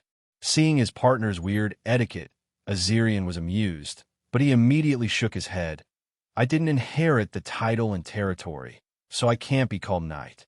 But even if there's a chance to take back my father's territory from the Cantarters in the future, you must not be so sarcastic to me. It will give me goosebumps. After experiencing these life and death and fighting side by side, the friendship of the 3 people now no longer cares about each other's background. Okay, no jokes. How do you feel? There's a set of armor waiting for you to try in the warehouse. Leon moved a chair and sat next to his partner, snatched a piece of bread from his plate, and started to eat. Other things are fine. I don't feel much pain after sleeping. It's just that my leg was badly injured at the time, so I can't walk for the time being. Azarian replied, Then you should rest well these days. After saving Olivia, Uncle Brian now regards us as his benefactor. No one will chase us away anymore, and we don't have to run around. Where is Lohak? Azarian asked. Chewing the bread, Leon answered casually. He is helping the village to look after the prisoners. A Knight Canadar survived, and we don't know what to do with him. Wait a minute, Knight Canadar. When mentioning Lohak and the prisoners, Leon seemed to suddenly think of something. The boy on the bed looked at him in confusion. Leon ate the food in a few seconds and got up quickly. I'm afraid I have to trouble you to come with me for a favor. I'll carry you over. That's fine by me. But what do you want me to do for you? Azirian put the tray on the table beside him and asked curiously. Do you remember the Canadar officer who bought Lohak's sister? Leon stepped forward to help his companion up and explained, I still remember the white bird emblem on the noble officer's robe. If I'm lucky, the Canadar Knight, under Lohak's care, may know which noble family the emblem represents. You understand Uriah, so you can interrogate him carefully. Seeing Leon carrying Azirian from a distance, Lohak at the door scratched his head and was confused. But when Leon explained his purpose, his eyes immediately turned red. Do you really remember the emblem on that man? At that time, Lohak had been entangled with those mercenaries excitedly and was finally knocked unconscious. Naturally, he could not remember many characteristics of the guy who bought his sister. Thinking that he might know the whereabouts of his only relative, Lohak's breathing was quickening. He quickly turned back to open the door and walked in with his companions. Inside the house, a strong man who was tied up and stripped to only his underwear was lying on the ground, with a rag stuffed in his mouth. Hearing the door being pushed open and footsteps, the captive opened his eyes. Seeing the young man who came in first, wearing the armor of his own lord, the knight Mamuel's mood sank to the bottom. The loyal lord is dead, and I am afraid I will not live long. Leon asked Lohak to bring a chair and carefully helped Azirian sit down. The noble knights of Canadar usually speak through, but in order to avoid unnecessary trouble, Leon thought it would be more efficient and accurate to let Azirian talk directly during the interrogation. Lohak walked over and pulled up the knight captive on the ground. Leon took out the charcoal blocks borrowed from the kitchen and drew the emblem on the buyer's battle robe on the ground according to his memory. He might really have a talent for drawing on the ground. Leon drew the outline of the bird's wings as vividly as he remembered. After his partner finished drawing the emblem pattern in front of the knight captive's confused eyes, Azirian sat on the chair and started to interrogate. Uriah, look at the pattern on the ground. This bird family emblem, blue base, white flying bird. Do you know which family and which area of Canadar it belongs to? Lohak reached out and pulled the rag out of the captive's mouth. Mam removed his stiff mouth, then looked down at the emblem on the ground, and then looked up at Azirian. Boy, even if I knew, why would I tell you? So you don't deny that you know? Azirian continued to question directly. Mamre heard this and simply closed his mouth, refusing to cooperate. Although he didn't understand the conversation, seeing the other party's attitude, Lohak was immediately angry. Bang! He raised his iron gauntlet and punched hard, and he immediately bruised the other party's face, and blood came out of the corner of his mouth. However, Mamre, who was hit by this heavy punch, didn't even change his expression on his face. Not only did he not hum, but his bloody mouth smiled instead. Pharaoh language. You don't even have the strength to beat people, and you're trying to interrogate a kid like others. Just use whatever punishment you can think of on me, but don't be so crude. Just bring the knife. Mamre looked at the teenagers with contempt and said with disdain, Pick fingers, cut off limbs, castrate, dig out eyes, cut out noses. It's up to you. I wonder if I will say a word to you. The other party changed these words to Pharaoh language, and Lohak finally understood the provocation of the knight captive. Do you think I dare not? Lohak said angrily. Please do as you please. Mamre raised his eyebrows and said indifferently, The knight of military honors who crawled out of the sea of blood and corpses was not afraid of the cruel corporal punishment that ordinary people would turn pale at the mention of. Uriah language. Are you looking for death? Azirian frowned. Uriah language? Of course not. Mamre snorted. But boy, you are too amateur. Do you think I am a weakling? If you want me to answer questions, you must at least give me conditions that I am willing to do so. Azirian, what conditions do you want? Mamre said simply and clearly, Of course, release me. Azirian expressionless. So you are still afraid of death? No, I am not afraid of death, but it would be best if I could survive. Maimur replied calmly. Azirian was silent for a moment, then said, Okay, tell me which noble this emblem belongs to, and I promise to release you. Haha, do you think I'm a 3-year-old child? Just because you say release, I believe you? Those untouchables wanted to tear me apart yesterday. After answering the questions, how can you guarantee that you will not go back on your word? Maimur laughed, not believing the young man's promise. Azirian frowned. Since you know it's impossible to let you go, why do you still put forward such a condition? It doesn't matter. You are the ones seeking answers from me, not me begging for your life. How to make me agree to speak is your problem. Azirian thought about it and tried to lie. Don't we let you die in a more relaxed and happy way? Or let you live comfortably before you die? You also know that it's just a family emblem. It's not a big secret. I just need to ask more Canadars. Or spend some money and consult a senior herald officer. I can also know the answer, but it takes some effort. Then it's up to you. Maimur was still unmoved, since I say or not. It's a dead end anyway. What else can I say? Azirian was in a dilemma. What should he do if this man doesn't take soft or hard words? Torturing directly, trying memory recovery. He pulled his partner and motioned to help him up and go outside to discuss. The three of them left the house temporarily and closed the door. Azirian translated the attitude of the night captive. Lohak was furious. Okay, I'll go to the blacksmith shop to find a pair of pliers, crush his dick, and then put it in his stinky mouth to see if he is really that tough. The boy's face turned red as he was eager to save his sister. He gritted his teeth and went to find the pliers. Alas, those who are about to be tortured are not anxious. Why are you anxious? Leon reached out and held back the impulsive Lohak. Although he understood that he was worried about his relatives, he still didn't want to cut off the fastest source of information. Being held back by his companions, Lohak had to temporarily endure the urgency, took a deep breath, and asked, Then, Leon, what can you do to pry open his mouth? Leon said shockingly, I think it's okay to let him go. Lohak's eyes widened. What? Of course, it's not us who are going to let him go. Leon continued. After all, although this guy is annoying, he has no direct blood debt with us. Now the ones who really want his life are the surviving villagers, right? The most important thing for us now is to find out where your sister was sold as soon as possible. Azirian. But can you convince those villagers to spare his life willingly? There's no need for outsiders like us to persuade him. Just let the knight persuade the villagers himself. He will definitely be willing to pay for his life. Leon explained.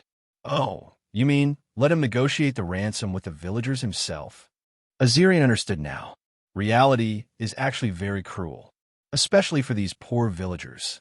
Rather than exchanging lives for lives, if the knight can offer a ransom that satisfies the survivors, the villagers will choose between avenging the villagers and getting a huge compensation.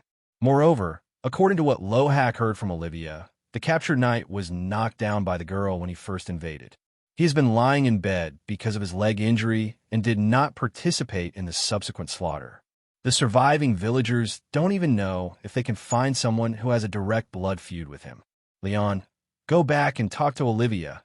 Let the villagers decide the life and death of this man, and we three outsiders will not intervene. In this way, the guy will also believe our promise. After all, if we regret killing him at that time, the villagers will not get the agreed ransom. After discussing the explanation, the three re-entered the cell. When Azirian informed the knight Canadar of the conditions given, the other party's attitude finally loosened. Just like what Azirian said before, it was just to identify a family emblem. Even if you didn't get the answer from him, you could get it from other Canadar nobles. It was just the difference between knowing now and knowing it later after a long time.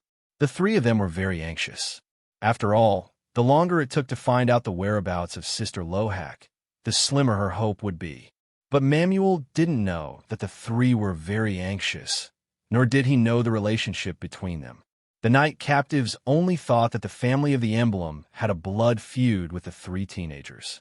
If he could really exchange his life for such a piece of information, he would naturally be willing to speak up. Hurry up, and ask someone to discuss the ransom issue. After the negotiation, I will tell you which family the emblem belongs to." Manuel agreed. Leaving the prison cell, Leon quickly went to find Olivia. At present, the person who could take charge of Selva village was the old blacksmith, and when he saw the blonde girl again, she was organizing people to clean up the mess in the village. After Leon told her that the captive wanted to use the ransom to buy his life, Olivia hesitated and did not make a promise immediately. She had to gather the surviving villagers and seek everyone's common opinion. Soon, except for the old blacksmith who was lying in bed, all the surviving women and children were gathered in front of the prison cell. When Lohak pushed the night captive out of the house, Leon really saw how excited the villagers who had lost their relatives and friends were. However, the more intense this raging anger was, the more ironic the silence of the survivors was when the knight opened his mouth to offer 1,000 gold coins. It was not the Canadar gold coins, but the gold crown of Orland. There were only 63 households in the whole of Seville. Even if it was divided equally, every household present and absent could get the property that ordinary young and strong farmers could save for 20 or 30 years. In the face of survival and wealth, anger melts faster than snow in spring. Azirian and Lohak witnessed the emotional changes in front of them, which were like a black comedy, and their hearts were too complicated to express. It was like a cruel social experiment. At the end of the crowd, the only ones who really couldn't let go of their hatred were the youngest children. It was because they hadn't experienced how painful it was to struggle to survive in this world. Even if I was given a mountain of gold, I would not let go of the enemy who harmed my family. Lohak muttered in his heart. Although he could get his sister's whereabouts as soon as possible, he felt a little inexplicably blocked. Should he blame these villagers for giving up revenge because of money? The boy was not a carnivore who didn't care about the world. He knew very well that most people in front of him just succumbed to survival. In the prison room, white bird pattern, the Falcon family of Western Port, but you also drew a grid, so this emblem should belong to a lower-level knight who was loyal to the Falcon family. Manuel replied. The big pot was steaming in front of the door, and the strong aroma of meat wafting from it made everyone's mouths water. Radishes, onions, and several vegetables that Leon had never seen before, plus extremely luxurious horse meat. Since these valuable mounts were dead, the survivors would naturally make the most of their bodies. Olivia and several women rolled up their sleeves and scooped up the stewed meat and vegetable soup in the pot with a big spoon and distributed bowls to the hungry people. Looking at the blonde girl whose face was covered with sweat from the heat, Leon couldn't help, so he had to help her deliver lunch to other injured people. There were as many as 14 war horses killed by the griffins, and now they were piled in the yard of a village not far away, waiting for people to divide and preserve them. Leon made a simple estimate that there were probably about 5 tons of meat after deboning. All of them were pickled and smoked and stored, enough for 30 or 40 people to eat meat every day for half a year. However, processing the horse meat is also a big job, and it will definitely not be finished in a short time. People have to hurry up and continue working in the afternoon. Seeing that they were almost done, Leon also sent a hearty horse meat meal to Lohak, who was guarding the prisoners, and finally brought 2 to Azirian's room, eating and chatting. I don't know if it's because I'm used to the food in this world, or Olivia and the village women are good at cooking. The taste of this stewed horse meat is much better than I imagined. Of course, the taste is fine, but when I think of the value of the warhorse in the bowl, Leon feels that every bite is not meat, but gold. Chewing the dry bread that tastes like steamed buns and drinking the broth in the pottery bowl. Just when Leon was about to take a break, he heard a commotion outside the house, and there was a faint scream of a frightened woman. Is there an enemy? Leon quickly got up and put down the pottery bowl, holding the hilt of the sword, and walked out of the door quickly. As soon as he went out, he saw Olivia running towards him with a strange expression. The girl's eyes were anxious, but she didn't look surprised. Leon, come outside quickly. I need your help. What happened? Is there a Canadar who escaped? Leon asked in confusion. No, it's that big one. A griffin? The big griffin flew back. Leon was a little surprised when he heard it. It's back again.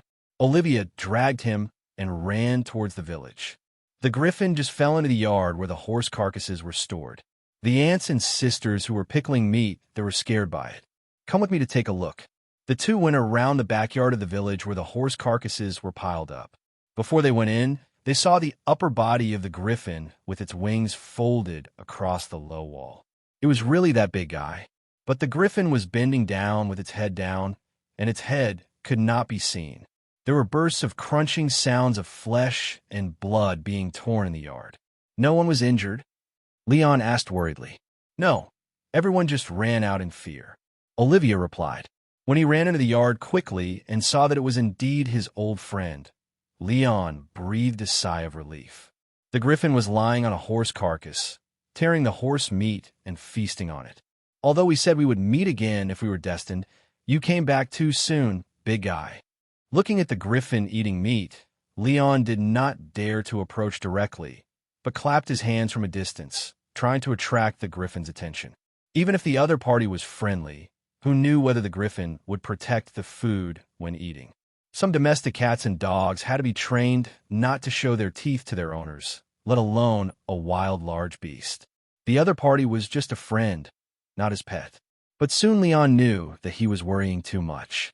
Hearing the voice of his friend, the griffin raised its head high and swallowed a large piece of horse meat in its mouth with an elegant posture, then threw away the food in front of it, and came to Leon with rumbling footsteps.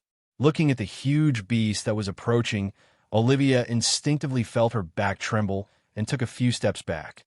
For those who are not familiar with it, such a huge beast still has a terrible deterrent power, even if it does not move casually with hostility.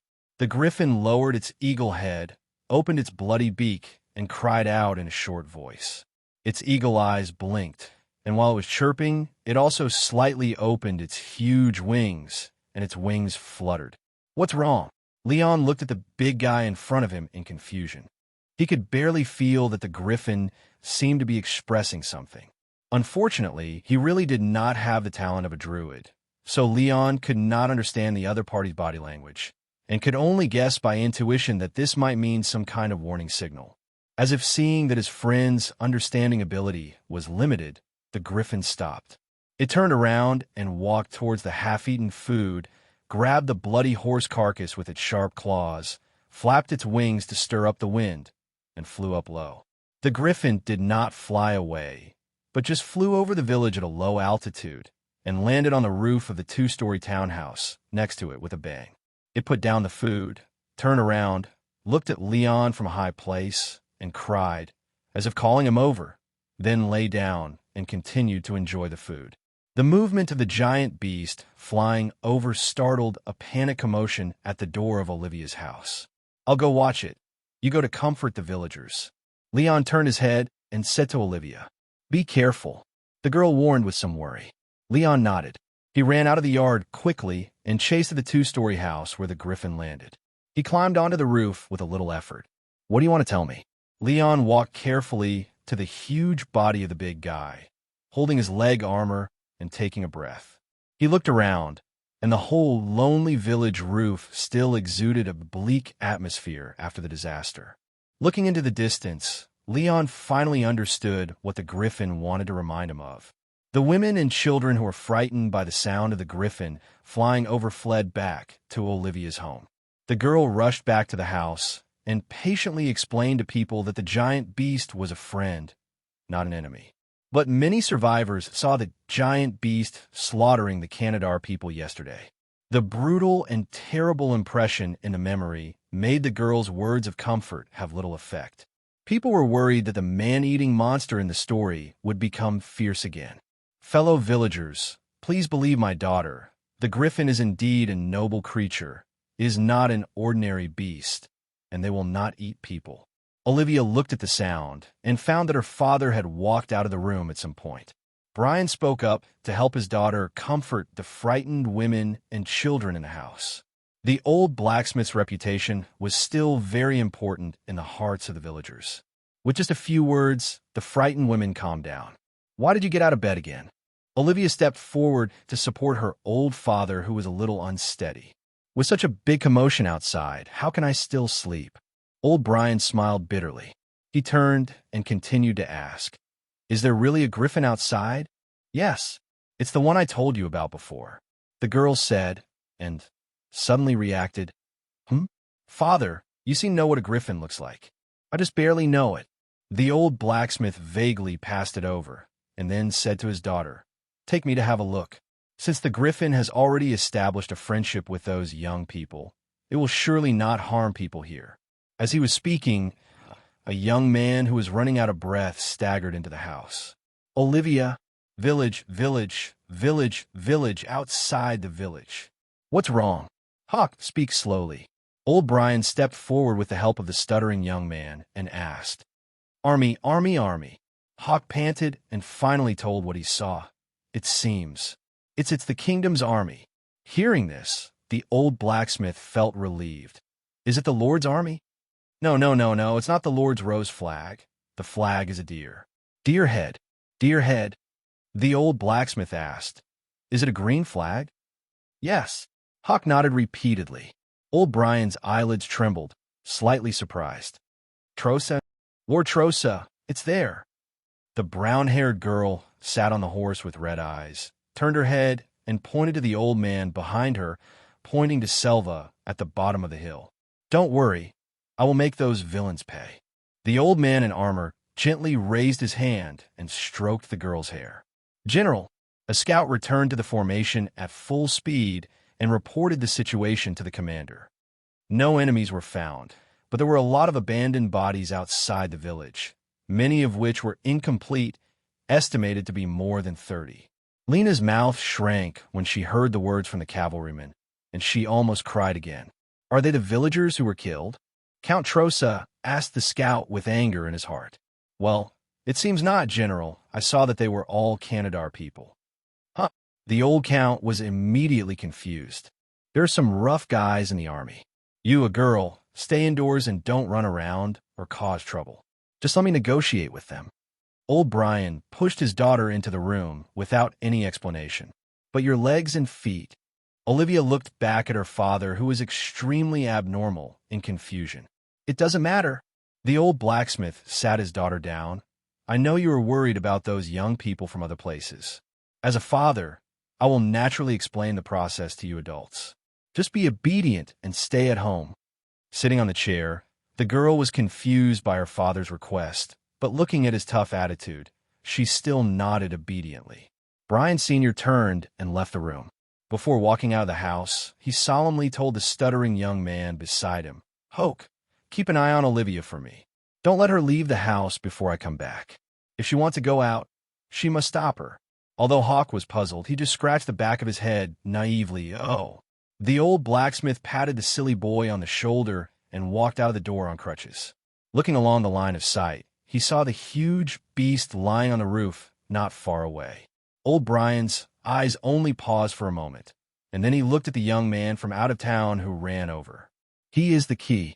Brian thought about it carefully, decided on his answer, and then limped over to meet him. "Uncle Brian, I saw a large army coming from a high place, at least several hundred horsemen, but they don't look like Cantarters. Are they the army of the local lord?"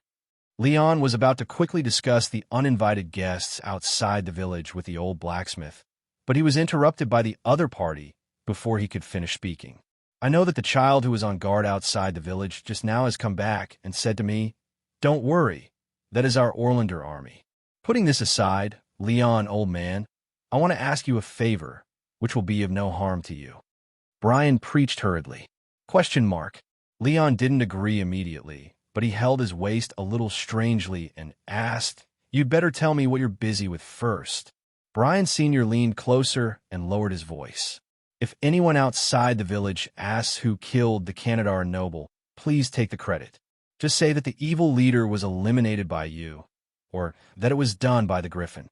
In short, please do not mention Olivia's actions or her battle with the enemy." As he said that, he glanced at the Griffin not far away and continued to Leon, "It just so happens that most of the enemies were killed by your Griffin friend. You also have feelings for the Cantarter people. Blood feud, how about this term? Yesterday, you witnessed the atrocities committed by the Canadar people, so you recruited your Griffin companions to kill all the villains and acted heroically to save the village. You are the benefactors who saved Selva and the heroes of this village. Brian raised his hand and said in a solemn tone of praise. The old blacksmith's words made Leon a little confused and suspicious at the same time. That's not a problem, but can I ask why? You don't seem to want Olivia to be in front of people. Yes, it can be understood that way. Old Brian admitted generously. He stared at the young boy in front of him. To think that this kid was willing to risk his life to rescue Olivia. The old blacksmith suddenly became energetic and immediately prepared what he thought would be enough to arouse the young man's immature enthusiasm. Leon, I think you also know Olivia's true ability. I'm not boasting, old man. Once a beautiful girl like her, with superb swordsmanship, enters the sight of noble gentlemen, she will be like lighting a candle in a pile of mosquitoes. It wouldn't matter if she met a good person, but if she was targeted by some nobles with bad reputations, her life would be ruined. While explaining, Brian observed Leon's expression. Unfortunately, the young man's face didn't seem to have changed much. Old Brian just thought that this young man could keep his composure, so he looked sad and felt sad. I'm just a daughter. Old man, I have accumulated some wealth through my craftsmanship over the years. I don't ask for great wealth, but it is enough for my daughter to find wealth. He is an ordinary husband who lives a peaceful and happy life. I really don't want her to accidentally become the noble lord's plaything. Therefore, you will be tainted by the rights and wrongs of those noble people. Do you understand the worries of this old man like me? Not paying attention to the hint of the old blacksmith's specially emphasized tone, Leon just raised his hand and touched his chin, falling into thinking about weighing. The young hero who saved the village from the Canadar army. This statement does no harm to you. Once they have established a solid reputation, it will be much easier for the three of them to deal with local officials in the future with this endorsement. Regardless of whether the rulers of this land care about this small reputation, at least this reputation is positive. It's better than 3 homeless wanderers of unknown origin. Although no one else in the village has witnessed the fight between Olivia and the Canadar people except the 3 of us, the only problem is that the night prisoner is still alive. Leon raised his head and said to the old blacksmith, "The night prisoner, he was knocked down by your daughter, and he's not dead yet. Don't worry, it's simple. Just hide him and don't let outsiders know that we still have a living person on our hands." Hasn't the village decided to exchange him for ransom? Originally, hiding him was what everyone was going to do. I will gather the villagers immediately and ensure that they keep the existence of the captive secret. Old Brian is not worried about this. In order to get the huge ransom, the villagers will be so tight that not even a needle can be inserted. That's good. What does Olivia think? Does she agree? Leon asked at last. The old blacksmith asked back, "Do you think my daughter cares about the reputation of killing the evil leader? She would like to give this to you as a reward." Well, okay, if she doesn't care, then I won't be polite. Leon finally nodded and agreed. In this case, I will go and talk to Lohak. The villagers are left to you, uncle. Please also help me talk to Azirian. After reconciling the new confession with the old blacksmith, Leon immediately turned around to find his companions. After discussing the excuse with Lohak, he watched him and the villagers sent by the old blacksmith move the captives who were tied like caterpillar dumplings to a more hidden place. Leon suddenly felt that he had forgotten something. A powerful and intimidating roar resounded from the sky. Leon's face changed, and he turned around to look. The Griffin brothers, who were just eating a big meal on the roof, disappeared in the blink of an eye. Really? Your Majesty Deathclaw, do you have to be so righteous? It's okay to come back to remind the guard, but you really want to stand up for me? I'm afraid that the Griffins and the local army will also fight. Leon ran away. He ran in the direction of the howling. He didn't want to become a fugitive again before he became a hero.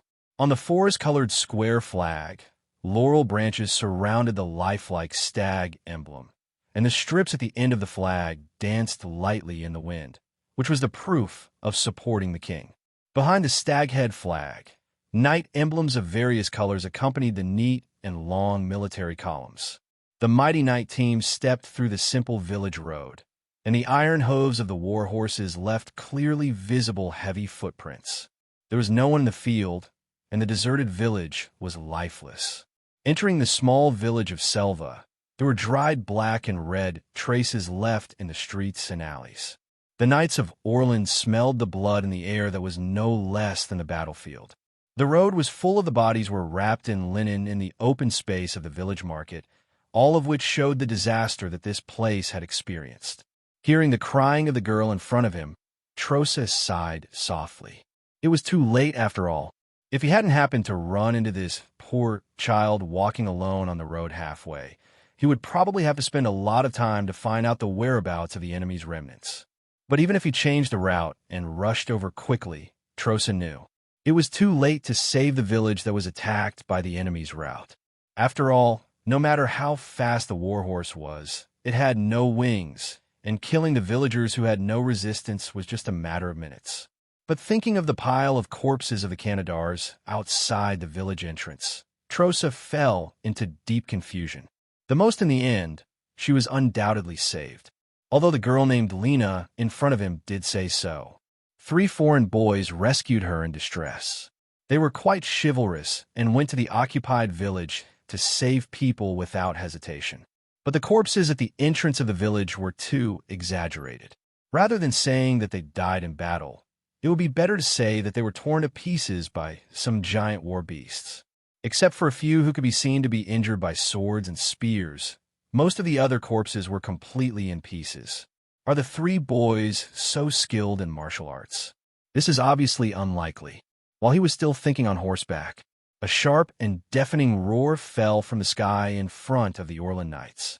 Griffin, Trosa raised his head, raised his eyebrows slightly, and looked at the war beast swooping down from the sky. Lena's little face in front of the old Earl turned pale with fear. "General, be careful." The great knight, Kaelin's face tightened, and he swung the reins from the side of the lord and rushed out of the team. This tall and burly knight, holding a long-handled axe, took the lead and blocked the lord, and the runes on the axe blade glowed with a faint light. The knights at the front of the queue raised their weapons, calmly and quickly rode from both sides, and instantly formed a tight military formation. The roar of the giant beast did not scare away the knights of the Earl of the Stag, but instead aroused their passion to show their bravery in front of the lord. Beside the old Earl, a middle-aged man in robes and armor raised his full-steel long staff like a hammer in his hand, and unnatural air swirls gradually blew from his side. The Griffin did not pounce directly on the tight knight battle formation. It had never thought of fighting with these strangers were fighting because they just didn't want to watch these guys approach their friends. The beast flapped its wings and landed heavily not far in front of the army, shaking the ground. It raised its eagle head and suddenly let out another deafening roar. The sound waves were like gusts of wind. The terrifying roar frightened the war horses and made them retreat and become restless. The knight felt the fear and uneasiness of his companions, so he jumped off his weak-legged warhorse. He put down his armor, held the axe and gun in both hands, and walked directly towards the Griffin without fear. Leon looked at the conflict not far away and stepped hard to run faster. He regretted not taking off his armor in time after trying it on. "Don't do it! Don't do it!" Shouting loudly, Leon felt that he had become Chun O.C. on the Spring Festival Gala stage, shouting at Zhu Omao not to shoot. "I had originally fantasized about how I could become a hero and appear in front of the locals in a dignified and elegant manner. Now all of that was gone with the wind." Little Lena, shivering in the arms of the old count, raised her eyes and saw the face running towards her from a distance when she heard the familiar voice. It's my big brother." The girl held onto the horse's back, straightened her body, and shouted happily. Finally, he ran to the Griffin with sweat on his forehead. This unexpected conflict was finally stopped by Leon in time. "Calm down. These people are not enemies." Leon gestured and soothed the Griffin and finally smoothed the feathers on the big guy's neck. "Big brother. Big brother." Leon heard the call and turned his head to look. He saw a little girl sitting on the horseback of an old noble in armor, shouting and waving at this side. He looked closely. It was the brown-haired little girl they rescued from the mercenary thugs at the windmill yesterday. She was still wearing the coat and trousers that Leon and his three disguised her that day, which was easy to recognize. Little Lena stopped calling and turned back to identify. Lord Trosa, that's one of the 3 foreign big brothers who saved me yesterday. Oh, really, that's not surprising. Trosa looked at the intimate behavior of the young man in front of him and the griffin, and knew what killed the group of Canadar fleeing soldiers. The old count looked down and saw that little Lena was impatient. So he raised his hand and gently held the girl's armpits and put her back on the ground from the horse's back. As soon as Lena landed, she ran towards Leon happily. But when she came to the middle of the road, she slowed down her pace again when she saw the huge and terrifying creature, and she dared not get close with fear in her eyes. Seeing this, Leon turned back and patted the griffin's body. Rest first, good brother. I'm fine. It's not too late for you to save me if something unexpected happens. I don't know if it understood or felt that Leon had no hostility towards the army in front of him. The griffin shook its head, really cried softly, jumped up, and flapped its wings above the crowd and circled. Only then did Leon turn around and walk towards Lena. Big brother, I'm glad you're okay. What about the other 2 brothers? Is Sister Olivia also saved? Lena ran to the other side, wiped her eyes that had just been crying, and asked anxiously. We are all fine, but many people in the village still died. Leon sighed. He didn't know if there were any family members of this little sister among the hundreds of bodies on the open ground. But thinking of the situation that the girl was abducted to the windmill tower and was almost defiled that day, I'm afraid her relatives are in danger. But you really brought the Lord's reinforcements. Leon raised his hand and rubbed her little head and comforted and praised. Well done, Lena. When Leon heard the little girl say that she was going to find reinforcements, he didn't take it seriously at all. Now this big battle is really unexpected. No, they are not the Lord's troops. Lena shook her head and explained, I just walked to the town last night and ran into these knights. Fortunately, they're all good people. The Honorable Grandpa Trosa took me back immediately after listening to my explanation. Not the Lord's army? Leon looked at the densely packed knights not far away, looking at the flags flying in the gorgeous battle robes, and was shocked, especially the one with the big axe in the lead. Leon thought that if he was not mistaken, the other party's axe blade was shining. What kind of high-tech is this? If these heroic and extraordinary heavy-armored knights were not fakes, he doubted whether his griffin friend could fight against this extraordinary army. Leon shook his head and stopped guessing. Fortunately, they were not enemies. Take the girl's hand and walk towards these knights in gorgeous armor. He stopped not far away. Following the memory of the original owner of this body, he respectfully touched his chest with his left hand and bowed to the noble knights in front of him in the etiquette of the common people of the kingdom of Syrian. My name is Leon, and I am honored to meet all the nobles. Please forgive me for the disaster that just happened here. I am really unable to entertain all the nobles. But the surviving villagers have tried their best to clean up the horse tying ground and resting place. At this moment, he was somewhat glad that he did not travel to a different world like the Ming and Qing dynasties where the rules of status and hierarchy were more strict. At least as far as the memory of the original owner of Leon knew, in the culture of the Pharaoh people, even as a commoner, under normal circumstances, there was no need to kneel on both knees and kowtow to the nobles. Such behavior basically only appeared in the case of being a criminal or a prisoner. When meeting a superior in an informal reception, the inferior only needs to be respectful, bow, and not look directly into the eyes of the superior. The degree of bowing depends on the status of the person doing the salute.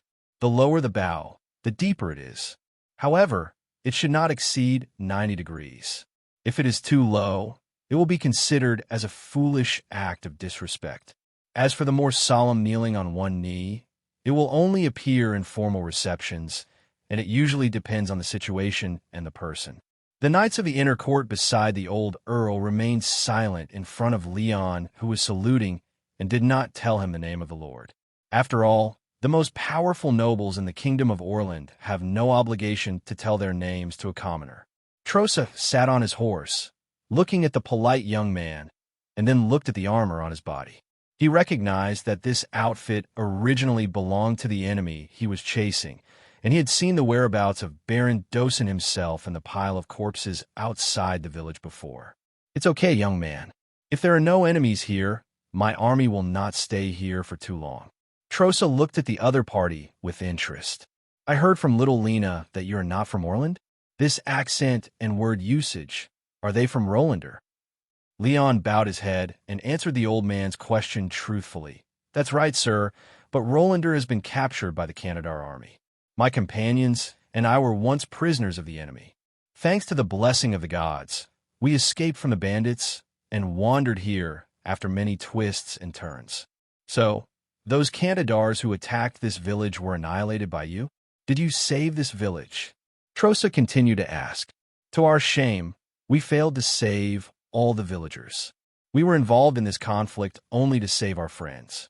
In addition, most of the enemies were killed by my griffin companions, and only a few were killed by us." Leon did not lie. Apart from the noble leader killed by Olivia, they did sneak attack and kill 3 cavalrymen, and he also smashed the head of a Canadar knight with his own hands. As for whether this counts as Miss Lola's head, hey, they're all soul roommates living together in the same body. So what's the difference? Raise your head, kid. Trosa nodded slightly in appreciation. "You are not a knight of Orland, but you have the style of our knights. If what you said is honest, then I will thank you for your courage and righteousness on behalf of the people you saved. I don't deserve your praise." After getting the other party's permission, Leon responded modestly and straightened up. "It's okay." The old nobleman in front of him showed a very cultivated demeanor. He was noble, but not the kind of arrogant guy with his nose in the sky. He felt a lot easier to deal with. It seems that the people of Orland are more educated than the barbarians of Canadar, and their quality is not worse than that of the Syrians. Yes, if this old man is not an open-minded person, as a great noble, how could he put an ordinary mountain village girl on his horse and take care of her personally? Take me to see the surviving villagers. In addition, I am also very interested in your experiences." Trosa gestured to Leon to lead the way. "It's my great honor. Please follow me, sirs." After a smooth first encounter, Leon relaxed and led the mighty knights in the front, heading towards the village elder's house. The village elder's house was the only one in the whole village that was quite spacious, which was why the nobles of Canadar chose to stay there. Of course, this group of knights had more than 7 or 8 times more people than the group of Canadars, and the village elder's house obviously could not accommodate so many people. Fortunately, not all knights followed the nobles into the village. Some knights led some people to guard outside the village. Some took the village elder's house as the center, surrounding it layer by layer. The remaining knights and servants confirmed the safety of the house upstairs and downstairs. When Trosa entered the house to rest, the whole house had been cleaned up by the women and children who had been ordered in advance. As soon as the old earl sat down in the hall, he asked his men to summon the current leader of the village and asked the servants to randomly select some villagers to inquire. He would not easily believe the one-sided words of the foreign boy and Lena. What happened here still needs to be confirmed by more villagers. Not long after, Leon, who was waiting outside the door with the noble guards, saw Brian the blacksmith limping in with a cane. He nodded slightly to the boy, as natural as greeting, and then walked into the hall. Passing through the knights in armor and weapons on both sides, Brian bowed his head respectfully to General Trosa, sitting in the main chair. He greeted with a panicked tone like an ordinary villager. "I am Brian, and I am honored to meet all the distinguished adults. Are you the current leader of this village?" Trosa asked the strong old man in the hall. "Yes, sir. I am the blacksmith of this village." The village official had earlier taken the young man to enlist in the Lord's army and was not in the village, and the village elder also died tragically at the hands of the Canadars. All other old villagers who could speak up were killed. Now, there are only me and a few children left in the village, and the rest are women and girls. The old blacksmith answered in detail. After understanding the situation of the survivors, Trosa asked the old blacksmith about the attack by the Canadars. Brian's story was almost the same as that of little Lena, both of which said that Selva village was attacked at dawn, but the old blacksmith added a lot of descriptions of the three foreign boys. There was not much content, but the attitude was the same as that of Lena, who was rescued, expressing gratitude to Leon and the other two. Next, there was no difference between the several villagers summoned, except that their testimonies were more about crying about the atrocities suffered and the impression of witnessing the Griffins slaughtering the Canadars later. Trosa roughly outlined the course of the whole incident from the survivors, and gradually let go of his habitual necessary suspicion. After suffering so much, he escaped from the hands of the Canadars and came to a foreign country and was willing to help the innocent.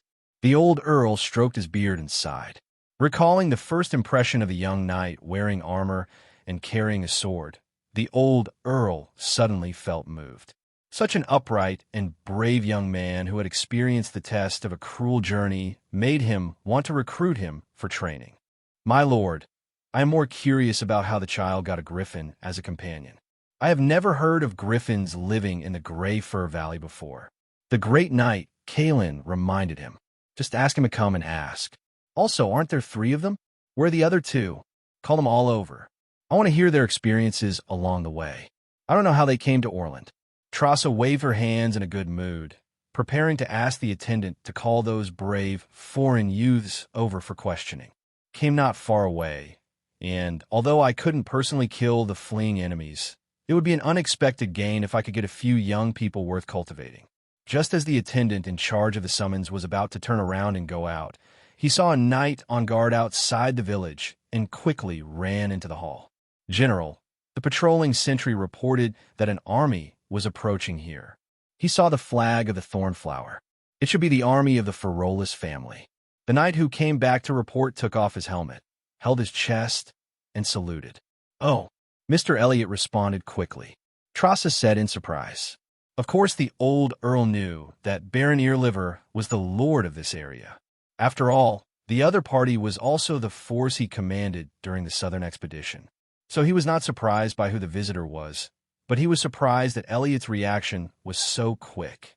Just because the Ferolus family's army, as one of the vanguards to attack Canadar, suffered a lot of losses in the battle in Mamor County and returned to the territory early to repair, they probably didn't know that the remnants of the army accidentally escaped into the branch yesterday. South County is the right place. Trosa came all the way from the battlefield to hunt down the remnants of Duosan. If he hadn't accidentally met the girl named Lena last night, the old earl's destination would have been Baron Erliver's castle. After all, it would be more convenient to find the local lord as a guide to search for Dwassen's whereabouts. Unexpectedly, just one day after the disaster in this village, Elifu actually learned the news and sent troops. "Everyone, please follow me out to meet Mr. Elliot in a moment. Although the chaos here is not our fault, the village under his rule was messed up by the enemies we chased. I still feel guilty." Trosa said, "The flag of Lord General? Isn't it from Cantadar?" Riding a war horse across the mountain call, Baron Earliver, wearing black armor, raised his visor and looked at the deer-headed green flag outside Selva village in confusion, as well as the soldiers of the kingdom patrolling around the village wearing the robes of various knight families. The knights of the Ferolus family, who had already prepared their troops and prepared to fight the Canadar cavalry that broke into the territory, were also confused at this moment. Soon, a knight wearing a deer's head coat of arms ran out of the village and came to the advancing Baron Erliver's army. "Your Excellency, Ferolus." The visitor took off his helmet, nodded in greeting, and said with a smile, "We say goodbye on the battlefield. We haven't seen each other for many days. How are you? Thank you for your concern. Your Excellency Adilian, is the general here too?" Baron Earliver urged his horse forward and greeted the noble knights who fought together not long ago. "The general is waiting for you in the village. We just got here." Adilian nodded. "I'm sorry for my doubts, but I don't know why you are here.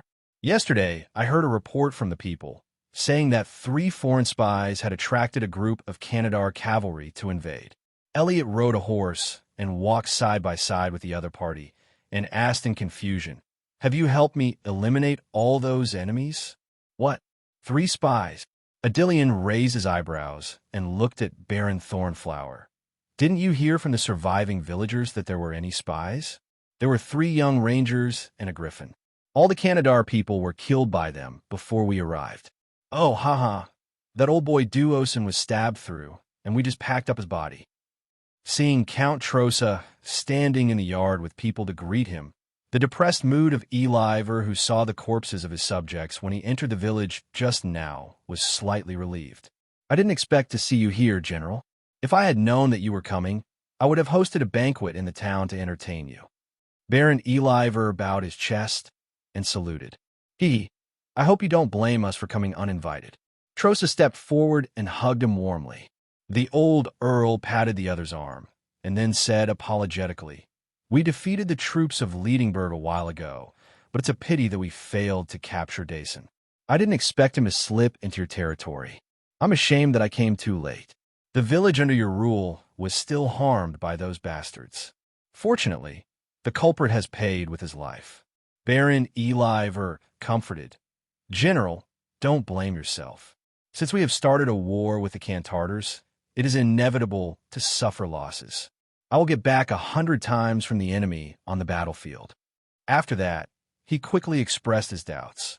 "But, General, Lord Adrian said that before you came, the Canadars have been wiped out? What's going on?" "Oh, I was just about to tell you this." Trosa turned his head and looked at the young man in the team beside him. "Young man, this is the current head of the Thornflower family, Baron Alifer Ferolus. Come and meet the owner of this land." "Yes, General," Leon responded to the nobles around him. He walked up to the 2 fully armed military nobles and bowed with his breastplate as before. "It's an honor to meet you, Lord." "Who is this?" Alifer looked at the young man with a strange accent. When he came, he saw the crowd, but didn't pay much attention to it. He thought it was just a young knight or attendant brought by Count Trosa. "This kid is called Leon. According to him, he fled from Syrian. It was he who brought 2 companions and a griffin to destroy the cavalry led by Dosen and save this place," Trosa said with a smile. Eliver was a little surprised when he heard this. He re-examined the young man in front of him and didn't realize that the young man had such a skill. However, Griffin, he grasped the key point in the general's words. If the boy really had such a beast as a war beast, it would be reasonable to defeat Dosen's defeated army. "You actually have a griffin mount?" Alifer asked unexpectedly. "I dare not say I have it, sir. That big guy is not my mount. It is a friend I met accidentally on the journey. We are not a master-servant relationship." Leon did not dare to exaggerate in this regard. After all, he really did not have the ability to command the big guy to come and go freely. At this moment, he didn't know where it flew. If he was exposed, it would be looked down upon by others. Eliver nodded and narrowed his eyes in thought. 3 young heroes, 3 little spies from Canadar. 2 different statements. Is it a misunderstanding? He didn't like this feeling of confusion. The situation he knew now was not exactly the same as what he knew from the people who escaped and reported the news. Alif turned his head and ordered the retainer behind him. "Baff, where's the guy who reported the news yesterday? Bring him here, I want to ask him in person." "Sir Alif, what's wrong?" Trosa asked in confusion. The Baron turned back to explain to the old Earl.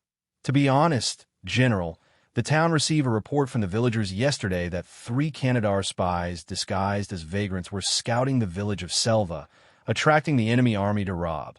So I gathered the troops and rushed here quickly." "Spies?" Leon frowned slightly when he heard it on the side. Why did the statement sound a little familiar? Before he could think about it, the knight of the Ferolus family pushed a familiar face over. Sir, please go slower. I'm almost falling apart from the horse's back all night." Boris, with a bruised face and swollen nose, gritted his teeth and endured the pain, begging for mercy in a low voice. "Why are you talking nonsense when I told you to hurry over? Do you want to make you wait for me?" Knight Baff urged impatiently, simply pulling the boy's collar and dragging him to the lord like a chicken. The knight let go, causing Boris to stagger and almost fall. "This guy's not dead?" Leon looked at Boris, a little surprised. He didn't look closely at the bodies of the villagers piled on the open space, and thought that this village ruffian had died in the massacre of the Cantarters. Boris barely stood firm in front of the big men, trembling, and dared not look directly at so many nobles. He trembled, lowered his head, grasped his hands, and bowed repeatedly. "I meet all the honorable masters, all the knight masters." Because he didn't dare to raise his eyes, he even bowed respectfully to Leon. "Look up and look at the child next to me. Do you know him?" Baron Oliver ordered. "Ah." Boris followed the instructions in fear and raised his head. His eyes swept across the luxurious knight's silver armor. Before he saw the appearance of the person in front of him, he only thought that the child in the Lord's mouth referred to which knight master. But when he recognized the eyebrows that made him hate, he felt a little confused in a trance. Seeing clearly that it was really that damned foreign boy, Boris was furious and blurted out excited words. "That's him. Sir, this guy is a spy of the Canadars. Not only him, there are two or two more." Boris's voice became lower and lower, because the surroundings fell into a strange moment of silence. "TSK, TSK. Leon looked at the clown with pity. Facing this absurd accusation, his heart was not moved at all. The words that had not yet jumped out of Boris's throat were stuck. Seeing the cold eyes of the nobles around him, he instinctively feared. "Sir?" Boris looked at the Lord uneasily, his expression at a loss. "Are you saying that this spy of the Canadars destroyed the Canadar army that attacked the village?" Baron Alifer twitched his eyes.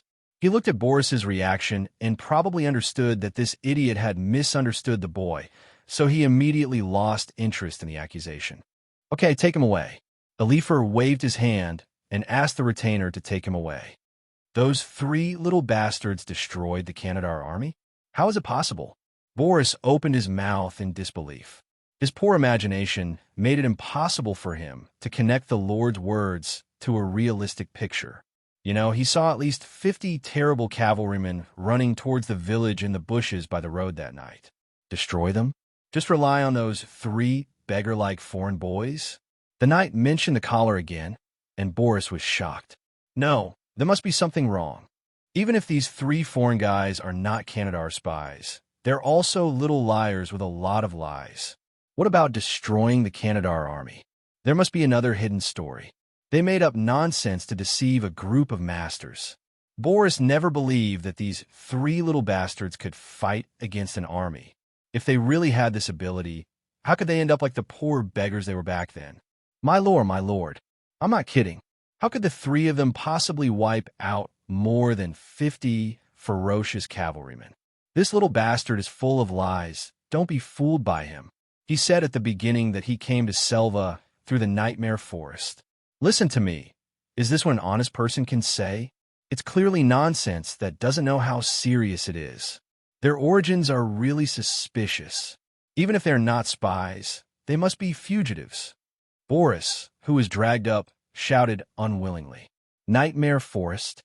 Baron Oliver suddenly frowned. He didn't care much about the doubts raised by this noisy guy. After all, Boris didn't seem to know that the boy had a giant beast companion, and it was easy for a griffin to defeat dozens of unprepared remnants. Although Oliver himself didn't see the griffin when he came, the general arrived before him. Since he said there was one, he would definitely not lie to himself. But Boris said, the boy claimed to have passed through the nightmare forest. Baron Oliver, who was full of knots in his heart, still had doubts. After hearing Boris's doubts, Trosa was also slightly stunned. That terrible forest, at least in the central and western parts of the Kingdom of Orland, anyone who was not an unlearned person had heard of it. The old Earl was naturally very familiar with this natural border that separated the southern part of Cassos County from the border with Canadar. The Orland people called it the Nightmare Forest. The Canadar people called it the Ponrose Forest. Only some of the edges of the forest were safe. Once you go a little deeper, no matter who you are, you will never return. From a distance, there is no trace of flying birds or clouds in the sky across the core area of the Nightmare Forest, just like the external features of the cursed land in the legend. And since the historical records of Orland, no one has ever been able to enter it and return safely, let alone cross it. The old Earl still remembers many related legends. For example, in history, there was a brave noble who didn't believe in evil. He tied a very long rope around his waist and went deep into the nightmare forest, trying to use it to identify the direction of his return. Then the tough rope specially made by the warlocks didn't move before it was completely released, and the servants who pulled the rope back only saw an extremely smooth cut on the rope. Trosa looked at Baron Oliver, whose face quickly showed doubt. In fact, the brave noble who didn't believe in evil was an ancestor of the Thornflower family. And if the old Earl remembered correctly, as a noble family whose territory was close to the Nightmare Forest, the Thornflower family had more than one ancestor who tried to step into the Nightmare Forest in history. It was full of fearless spirit of seeking death, as if there was some obsession inherited from generation to generation. Let's not talk about the distant ones. Let's talk about the recent ones. It is rumored that the father of this Lord Oliver, the previous Baron Feroris, disappeared after breaking into the Nightmare Forest 20 years ago. Young man, I haven't asked this question yet. This person said that you once claimed to have traveled through the Nightmare Forest. Is this true? Trosa looked at Leon seriously. After saying that, without waiting for Leon to speak, the old Earl continued to remind and exhort.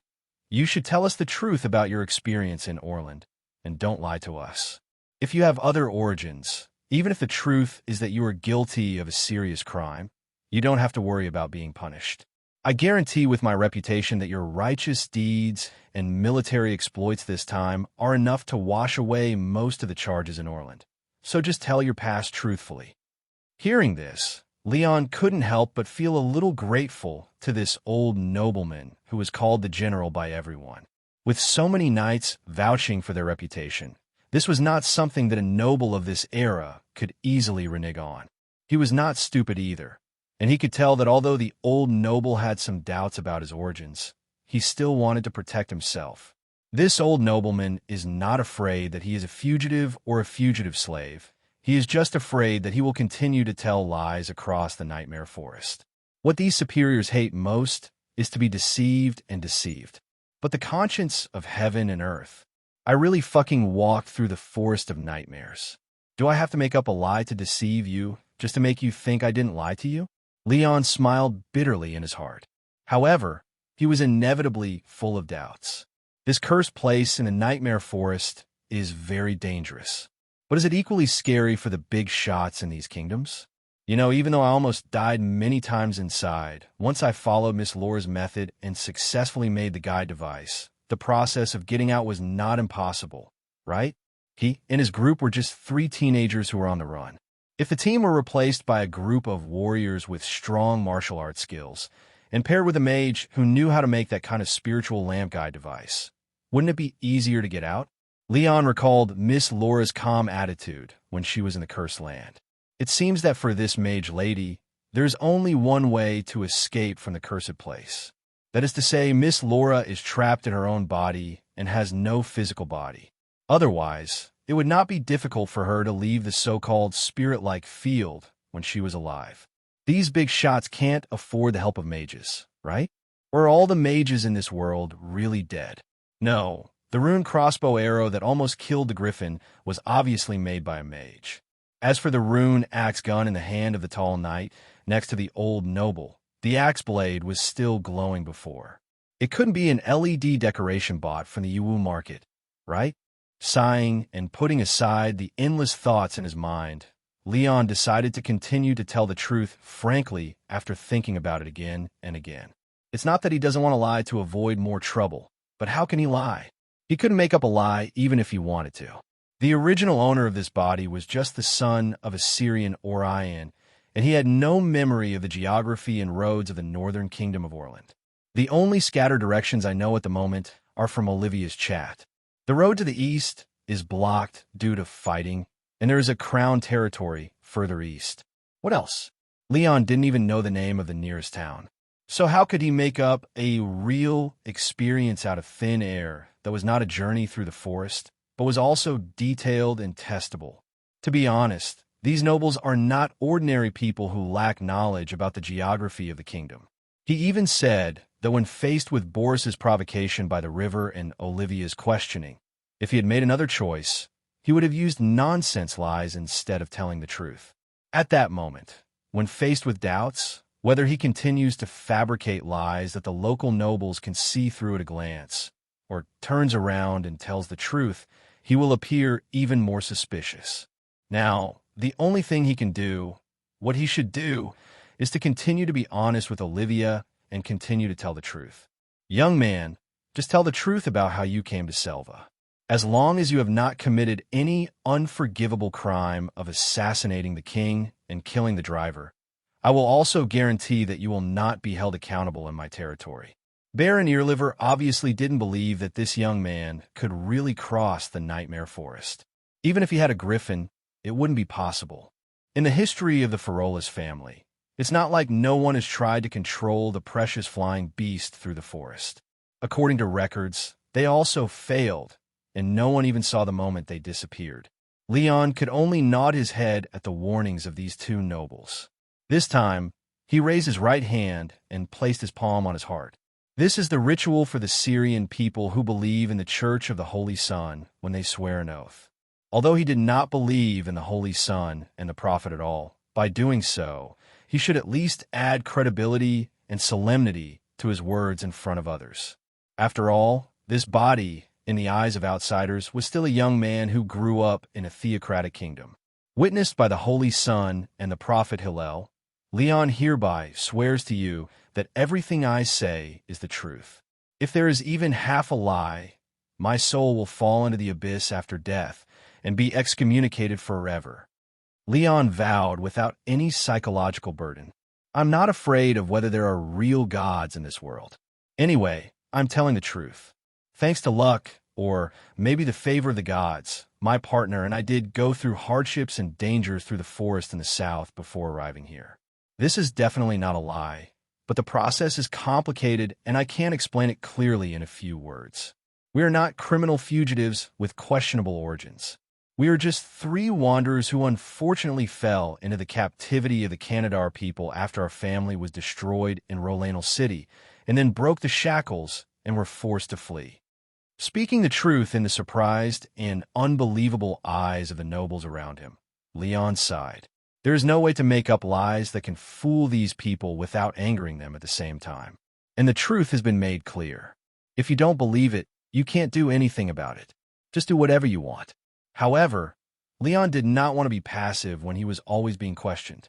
As soon as he finished telling his true origin, he looked at the gangster. I can't choke these nobles, but I can't choke you. A jerk? It's you, Boris, who coveted the precious sword I accidentally got during my escape journey when my companions and I just arrived in Selva. You repeatedly made trouble, robbed me on the road, and even used drugs to break into my house to rob. Now, you are still blaming me and slandering me in front of all the noble adults. I can't help but ask you, is it us, the foreigners who risked our lives to fight the Canadars, who were suspicious, or you, who disappeared and ran away alone when the disaster was imminent? When Leon said this, he suddenly had an idea. Yes, how did this guy run out to report the news? He was beaten by the three of them in the middle of the night, knocked unconscious, and thrown onto the dirt road under the hillside, which was the only way for the Canadar cavalry to come. So Leon once thought that this village ruffian had died in the hands of the enemy. Obviously, those cavalrymen would not let go of a fainted local, unless he had woken up before the arrival of the Cantarders, but did not return to the village. But he did know that the Cantarders were coming. Otherwise, why would he run to the town to find the Lord to report the news? The old blacksmith said that it was only a day's journey to the town. Leon calculated the time it took to go there and back, and the distance the Lord's army took to arrive. Just a little backwards thinking about the time when the Cantarders approached the windmill tower that night. He understood. Damn it, this sword tomb. He witnessed the arrival of the Cantarders outside the village with his own eyes. But not only did he not take the opportunity to report the news to the villagers who had lived with him for many years before the enemy attacked the village, but he left his ignorant fellow villagers alone and ran away. Leon figured out this joint, and the contempt and hatred in his heart were suddenly indescribable. As a person who was trapped on the top of the windmill tower by a large group of Cantarta cavalry that night and witnessed everything, Leon knew it very well. Before dawn, before the Cantartars attacked, if someone noticed the enemy outside the village and was free, he could quietly return to report the news.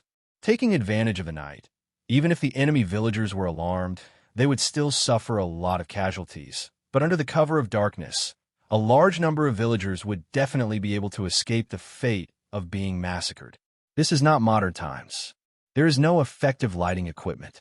With only torches, dozens of cavalrymen simply cannot catch more than 200 villagers who escaped into the dark night in the middle of the night. After dawn, this group of Canadars was unable to divide their troops to pursue so many fleeing villagers. Leon looked at the bastard with cold eyes, as if he was looking at a dead person.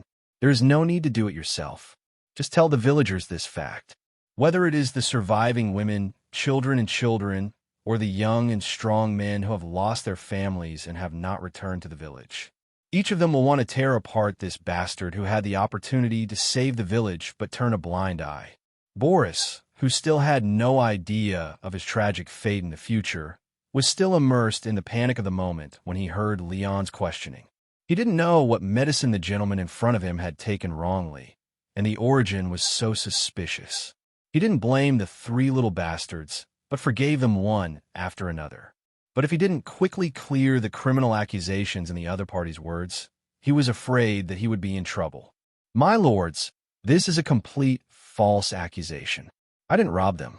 I just went up to question them because I thought they were suspicious. There were too many witnesses to the incident by the river. Boris didn't dare to deny it and could only argue reluctantly.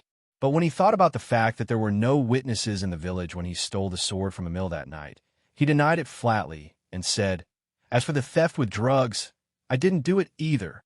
Since the sword had been mentioned, Boris thought that he couldn't get it anyway, so he rushed to defend himself. "I just thought the sword was suspicious. My lord," he kept saying that he picked it up. "Look, can that gorgeous, noble sword be something he picked up on the roadside? I was at the river at that time, but I just suspected that they were fugitives who had murdered their master and stole the sword. Heaven and earth can testify that I never thought of stealing money and killing people." Hearing the sword mentioned in the conversation between Leon and Boris, Trosa and Alifer's eyes instinctively looked towards the sword hanging on Leon's waist. It was indeed a beautiful half-hand sword with gorgeous appearance. With the vision of Count Trosa, he could also give it a very extraordinary evaluation. But why did it look a little familiar? Seeing the eyes of the two nobles, Leon patted the weapon he got from the undead knight on his waist and clarified, "This is something I got on my journey. I picked it up when I passed through that dangerous forest. No lies. Young man, can I see your sword?" Baron Oliver suddenly asked beside him. "Of course, sir." Leon nodded, without doubt, pushed the sword guard backwards, slowly pushed out the sword on his waist, and then handed it over respectfully with both hands. Oliver took the hilt from the boy with his left hand, raised the sword body, and the blade pointed to the sky.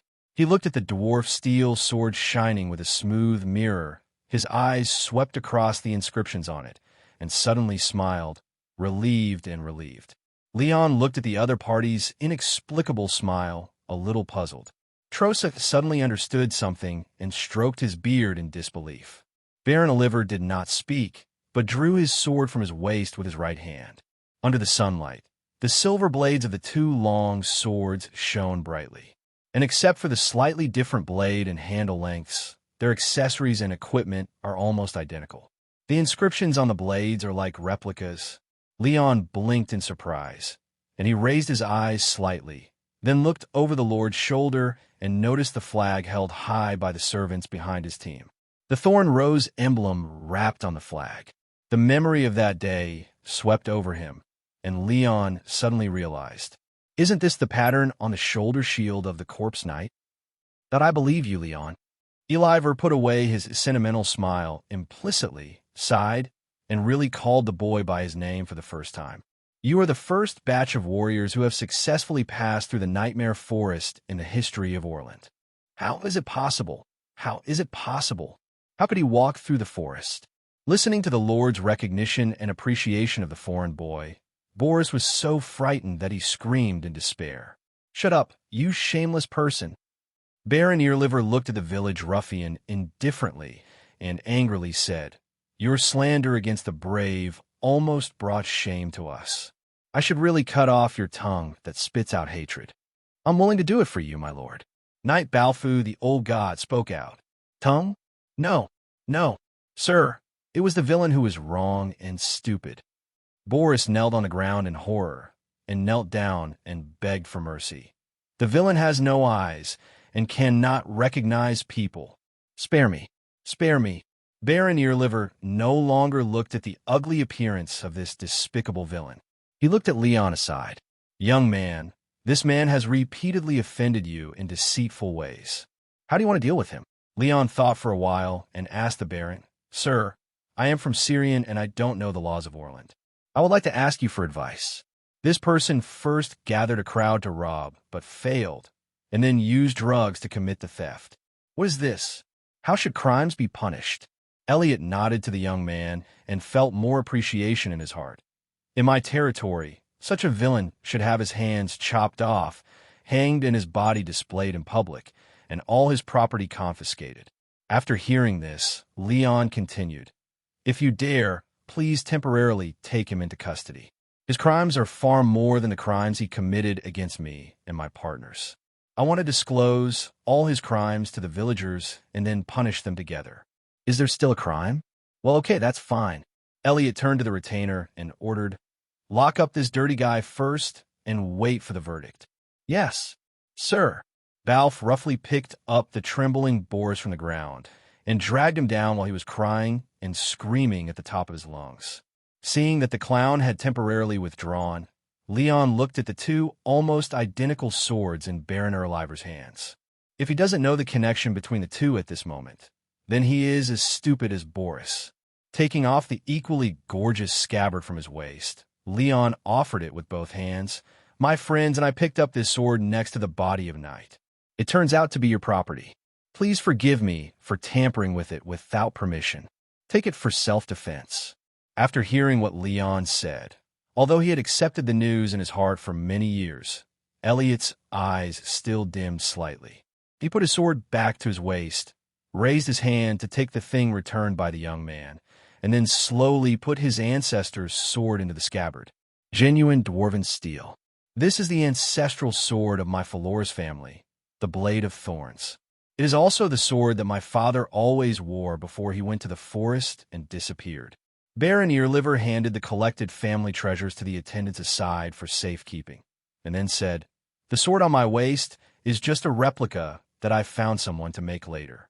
Leon, please return my family heirloom sword. Original owner, I will not disrespect you for this character, and thank you for bringing back the last news about my father." Leon lowered his head and leaned forward, sweating slightly on his forehead. "I decided in my heart not to tell the other person the details of how I got the sword. Although it was the spirit demon possessing Loark who cut Earlift's father into pieces with his own hands. But Azarian also chopped off the undead knight's head with a sword in the process. His soul was even drawn out by himself and used as a wick to burn. Thinking about the situation, the other party wouldn't blame it too much. However, it is better to do less than to do more. This detail of the fight that was too exciting for someone else's son should be buried with him forever.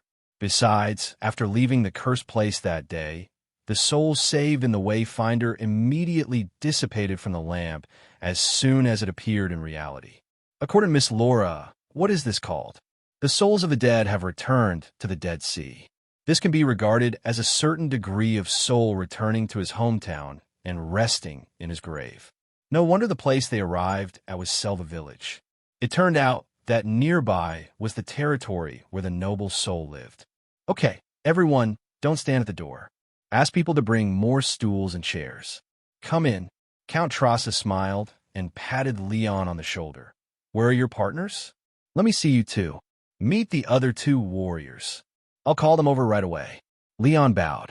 I just took advantage of the opportunity to quickly remind Roark and Azarian and re-explain their confessions, omitting some details of their experiences. For example, the fight with the previous Baron Ferolus and the fact that Roark was possessed by a demon were mentioned as much as possible. Anyway, the countless zombies and the strange environment they encountered were enough to explain the dangers involved. When Leon and his friends returned to the big house in his hometown in the village, the nobles and knights who had previously gathered at the door had already entered the hall. The big house in the village's hometown used to have the function of convening villagers for meetings, and it was not crowded even if it could accommodate 20 or 30 people at a time. Leon carried Azarian on his back and walked into the house first. The attendants on the side slightly stopped Roark, who was carrying a halberd and axe. "Put the long weapons outside, and I'll keep them for you. It would be rude to bring them in," the attendant guarding the door said to the tall young man. Carrying a sword is part of the etiquette of a warrior, but long-handled weapons are not included, and it is inconvenient to bring them in to receive an interview with your lordships. Oh, Loark didn't dare to cause trouble, so he handed the knight's halberd and axe to the other party. The attendant went to catch it with one hand, but it fell unexpectedly, causing his arm to fall off. He opened his eyes wide and bent down quickly so that he could not let go under the weight. "Sorry, this thing is really heavy. If I hadn't eaten well and slept well recently, I wouldn't be able to move it." Lohak apologized and hurried to help him steady the halberd. It's okay." The attendant's face was slightly red and a little embarrassed. He saw that the boy looked normal and didn't expect that the halberd was so heavy. He almost embarrassed himself by taking it with one hand. Holding his lance under his arm, the attendant held the halberd with both hands and raised it. Seeing Lohak scratching the back of his head embarrassedly, he turned around and walked into the hall, and he sighed in his heart. These kids are really extraordinary. At the top of the hall, Trosa, who was discussing the frontline war with Baron Oliver, looked at the three teenagers who entered the hall. Seeing that Leon was carrying a partner who was obviously injured and inconvenient to walk, the old earl hurriedly asked the attendant to bring chairs for them. The three of them thanked him respectfully and then sat down on the newly added seats. "What are your names? Tell me about your origins." Trosa asked kindly. "Azarian Flairel, respected sir." The son of the noble tried to straighten his upper body, lightly touched his forehead with his left hand, and then saluted slightly on his right shoulder. "You are not the son of a commoner." Trosa saw the identity represented by the other party's etiquette. "Yes, sir. I'm the son of Baron Shaleman of the Council of Rolander City, but my father has died in Rolander, and my family's territory has fallen into the hands of the Canadar people." Azarian answered truthfully. Leon listened and couldn't help but glance at the boy. To be honest, he and Lohak really didn't ask each other about their family background along the way. The original owner was born a commoner, so naturally he didn't know who this Baron Shaleman Flairel was. But the title of the Council of the Holy Land City is not a small figure in the common sense of this body's memory. Although it is meaningless to talk about this now, the entire Holy Land City has fallen, and no matter whether it is a big person or a small person, it is all over. May your father's heroic soul rest in peace. Trosa nodded. Then, the old earl looked at another tall young man in black armor. "My name is Lohak. My father is a sergeant of the sword guard of the Rolander City Guard. He also died in battle. The rest of my family has been killed. Only one sister is still in the hands of the Canadar people. Her whereabouts are unknown." Lohak answered honestly in a low voice. "There is a proverb in Orland that after extreme misfortune, it will not be long. You will see your relatives in peace again." The old earl comforted. Then it was Leon's turn to talk in detail about the life experience and tragedy of the Hunter family of the original owner of this body. While listening, Count Trosa's fingers instinctively tapped the armrest of the chair. The situation of the Holy Land City in the east is worse than the description in the news sent back to Orland. The Cantartar army was so brutal that it slaughtered the ancient holy city that had stood for 1,000 years. And he also learned some information from Lohak that he had never heard of before. For example, the siege equipment that the Cantartars could fly over the towering walls and accurately attack the targets inside the city when attacking the city, and the thunder and lightning that were enough to collapse the 1,000-year-old walls. When did the Cantartars get the help of a group of powerful wizards. Putting down his complicated thoughts, the old Earl returned his attention to Leon's story again. The boy talked about the three people becoming prisoners, then working together to kill the mercenary guards, crossing mountains and ridges, sleeping in the open, fighting monsters, avoiding wild beasts, and accidentally following the river into the nightmare forest. Not to mention that no one has ever known the true appearance of that dangerous place. Just hearing that there is no sky, no direction, and all kinds of zombies wandering around in the forest is enough to make people marvel. You said you met a wizard's soul in the cursed land? Hearing the boy's adventure, Count Trosa and a group of nobles who were listening suddenly became very interested. Here it comes, Leon thought. He continued to tell the story of the cursed land after the adaptation. In this version, he accidentally met the ghost of an old wizard with a white beard who died in the cursed land, and finally escaped from that area with his help. The reason why he specially adapted Miss Lola's story to this point is really a last resort. He couldn't explain Lola's origins, and letting these people know that he still carried the soul of a mysterious deceased person might cause trouble. Finally, and most importantly, Leon didn't know whether Miss Lola was willing to let others know her existence. After all, she had helped him countless times. Although it was inconvenient to communicate at this moment, he was still looking around through his own eyes. He didn't want to disrespect the privacy of this mysterious wizard lady and make his savior angry. So Leon, while ensuring that the general experience was true, attributed Lola's help to him to a certain Gandalf with a white beard. Anyway, these nobles couldn't really go into the cursed land to verify it. He continued to talk about rescuing the injured griffin and saving the village. After listening to the boy's wonderful journey like a heroic adventure, the knights present relished it as if they had watched a drama. This is much more interesting than the stories made up by the actors in the theater in the capital. More importantly, this is a real experience with evidence. Do you still have the guiding spirit lamp? A voice came from a side seat. Leon looked there. He saw a middle-aged man holding a strange hammer-headed long staff and wearing a half-robed armor, looking at him with a sharp look. This is my warlock advisor, Lord Hilgard. He is from the Northern Association. Trosa introduced to Leon. Warlock, is he a mage? This is also the first spellcaster from another world that Leon has met besides Miss Laura. But looking at the burly man with back hair, wearing thick armor, carrying a steel mace staff, and a sinewy face, Leon feels that there's a big image gap between him and the master in his impression. If he hadn't said anything, he would have thought that this big man was a warrior who smashed people's heads with a warhammer. It's a pity, sir, that small wooden cage fell apart as soon as it came out of the forest. Leon shook his head. This is not true. The structure of the spirit lamp is indeed not strong, but it is not broken. It just loses its soul as the wick and is temporarily useless. Leon has an inexplicable hamster fetish, and he is reluctant to lose this magical instrument that has supernatural power in his eyes. Who knows when it will be needed? And the reason for lying at this moment was still the same. He did not want and should not show Miss Laura's creation to outsiders without her permission. What a shame.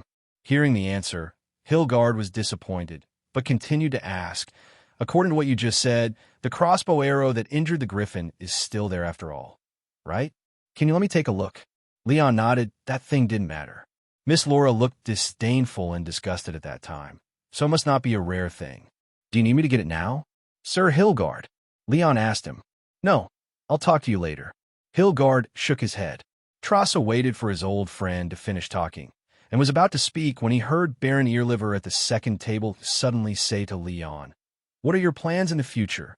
Trosa glanced at the Baron of Thorns and instantly saw what he was thinking. The old count touched his beard and felt pity, but he wisely put down his original idea. After all, he found it on someone else's territory, so he had no choice but to live in adult beauty.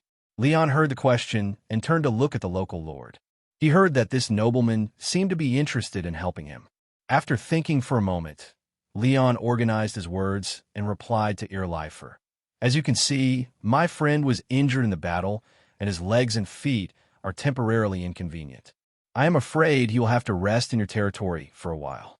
What about after you recover from your injuries? Baron Earliver asked. Leon continued to answer. We initially planned to go to the town to find some jobs within our capabilities to settle down and accumulate wealth, and then help Lorik find the whereabouts of her sister and rescue her from the Canadar people. And then, maybe we will return to our hometown, or maybe one day we will try to find the murderers who killed our families and let them pay their blood debt. Well, whether it's searching for and rescuing a friend's relatives, or taking revenge on the enemy, this requires strength. Baron Earliver said meaningfully, turning to look at General Trassa. The old count smiled and made a gesture of invitation. Seeing this, the Baron thanked the other party. Then, he turned to Leon and announced his decision. In recognition of your 2 righteous deeds of saving this village and returning the Thornblade to me, as a thank you, I give you 2 choices. If you want to return to your hometown, I will give you 2,000 gold crowns as a reward. Buy any trophies you cannot take away at the market price, and then send knights to escort you safely back to the kingdom of Syrian. Leon and the other 3 listened with excitement in their eyes. 2,000 gold crowns. If they hadn't heard about the life-paying price of the Canadar meat ticket before, they might have reacted even more shocked. Don't think that the Canadar knight can offer 1,000 gold crowns to the villagers to pay for his life, just because it's not a lot. In order to survive, the captured knight noble had almost wiped out the savings of several generations of his family. No matter how much more he had, he would not be able to get it back even if he was killed. But now, excluding the trophies, with this huge sum of money plus the looted Canadar gold coins, returning home with such a large amount of wealth, even if they're just 3 unknown people, they can become the guests of countless high-ranking officials and nobles. Leon took a deep breath in his heart, suppressed his restless mood, and continued to listen to the Baron's subsequent choices. Generally speaking, the most important thing was the last one. Or, you can choose to be loyal to the Kingdom of Orland, become my knight, and become a vassal of the Thornflower family. Baron Elliot finished his words with a calm smile. Compared with the first choice, which is a huge amount of wealth that can make even a serious facial paralysis patient smile. When he said the second choice, he seemed so calm and relaxed. Is this still a choice? The 3 of Leon looked at each other, and the excitement in their hearts quickly calmed down. For them who have gone through many hardships in this world, compared with simple, huge wealth, the power to protect themselves and their wealth is the truly precious and priceless treasure. And to be able to leave this choice to 3 15 or 16-year-old children. The other party's appreciation is beyond words. Even Count Trassa raised his eyebrows in surprise. Even though he admired these 3 young men very much, he just wanted to take them in and train them as personal attendants. As soon as they come up, the half-grown children are canonized as official knights. Generally speaking, this is a treatment only given to the crown prince of the royal family. You know, on this continent, even for many descendants of nobles, large and small, it is difficult to obtain a knighthood after they are in their 20s. Some unpopular heirs of the family remained with the lord as servants even into middle age. Leon and Roark stood up from their seats, and Azarian also stood up with a little difficulty with Leon's help. There was no need to discuss. They just exchanged glances and made the wisest decision at the moment. Then there is only one answer. Lu Bu, who was like half a liter of purine, met Dong Zhuo for the first time, and Leon looked at Baron Earliver with eager eyes. This middle-aged handsome guy, hey, the more I look at him, the more I like him. In his previous life, he was just an ordinary man with a flat head who was often scolded by his boss. The closest he came to the exploiting class was when he was cosplaying in front of the mirror while wearing the armor and handicrafts he bought. Unexpectedly, in this life, he could transform from the proletariat to the evil, feudal aristocracy. Thank you for your appreciation, sir. We are willing to dedicate our loyalty to you. So, do we need to prepare a ceremony? Azarian, who is still familiar with this kind of situation, asked. After all, in Syrian, the etiquette process of canonizing a knight is not simple. No, in Orland, as long as there is a knight to witness it, it is our crowning ceremony. Baron Earliver shook his head and stood up. He pulled out the sword from his waist, placed the tip of the sword on the ground, and his expression became serious and solemn. Almost at the same time, all the knights without titles also stood up from their seats, pressed their hands on the hilts of their swords, and stood solemnly in the hall. A knight following the baron acted as a ceremonial officer and said to the three young men who were about to be ennobled, Leon of Thrion, Roark of Rolanel, Azarian of House Flarel, come forward and bow down on one knee to the person you are about to swear an oath to. Leon glanced at Azarian beside him, wondering if he needed help. The noble's son smiled, shook his head at him, then endured the pain and stepped forward together with his companions. At this moment, Azarian only regretted that he was in bed and didn't have time to put on his armor or even prepare a dress. The three of them bent their right knees to salute, placed their left hands across their left knees, put their right hands behind their backs, and raised their heads to await the canonization. Baron Thornflower raised his sword and placed the blade on Rohark's shoulder on the right. In the name of courage, you must be brave and fearless in the face of a powerful enemy, without any cowardice. As he spoke, the Baron raised his hand and placed the sword on Azarian's shoulder on the left side. In the name of the kingdom, to protect the land and the country, you will defend the people and overcome tyranny. Finally, the blade came to Leon's shoulder in the middle. In the name of heaven, knowing injustice, you must uphold justice and punish evil. The Baron raised the sword and held it in front of him with both hands. In the name of the gods and loyalty to the monarch, you must be loyal and trustworthy and abandon lies. I, Elifer Ferolus, make you knights of Orland, and give you the fiefs of Selva, Ronca, and Platone in equal measure. I swear that your allegiance will never be stained with dishonor or injustice. You will drink and eat with me, and there will always be a place for you in my castle.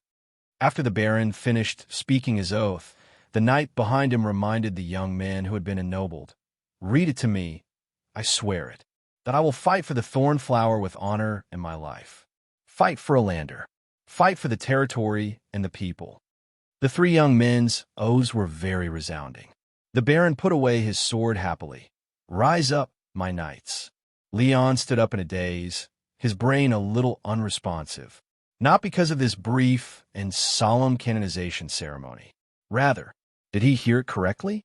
Selva, Ronca, Pleaton?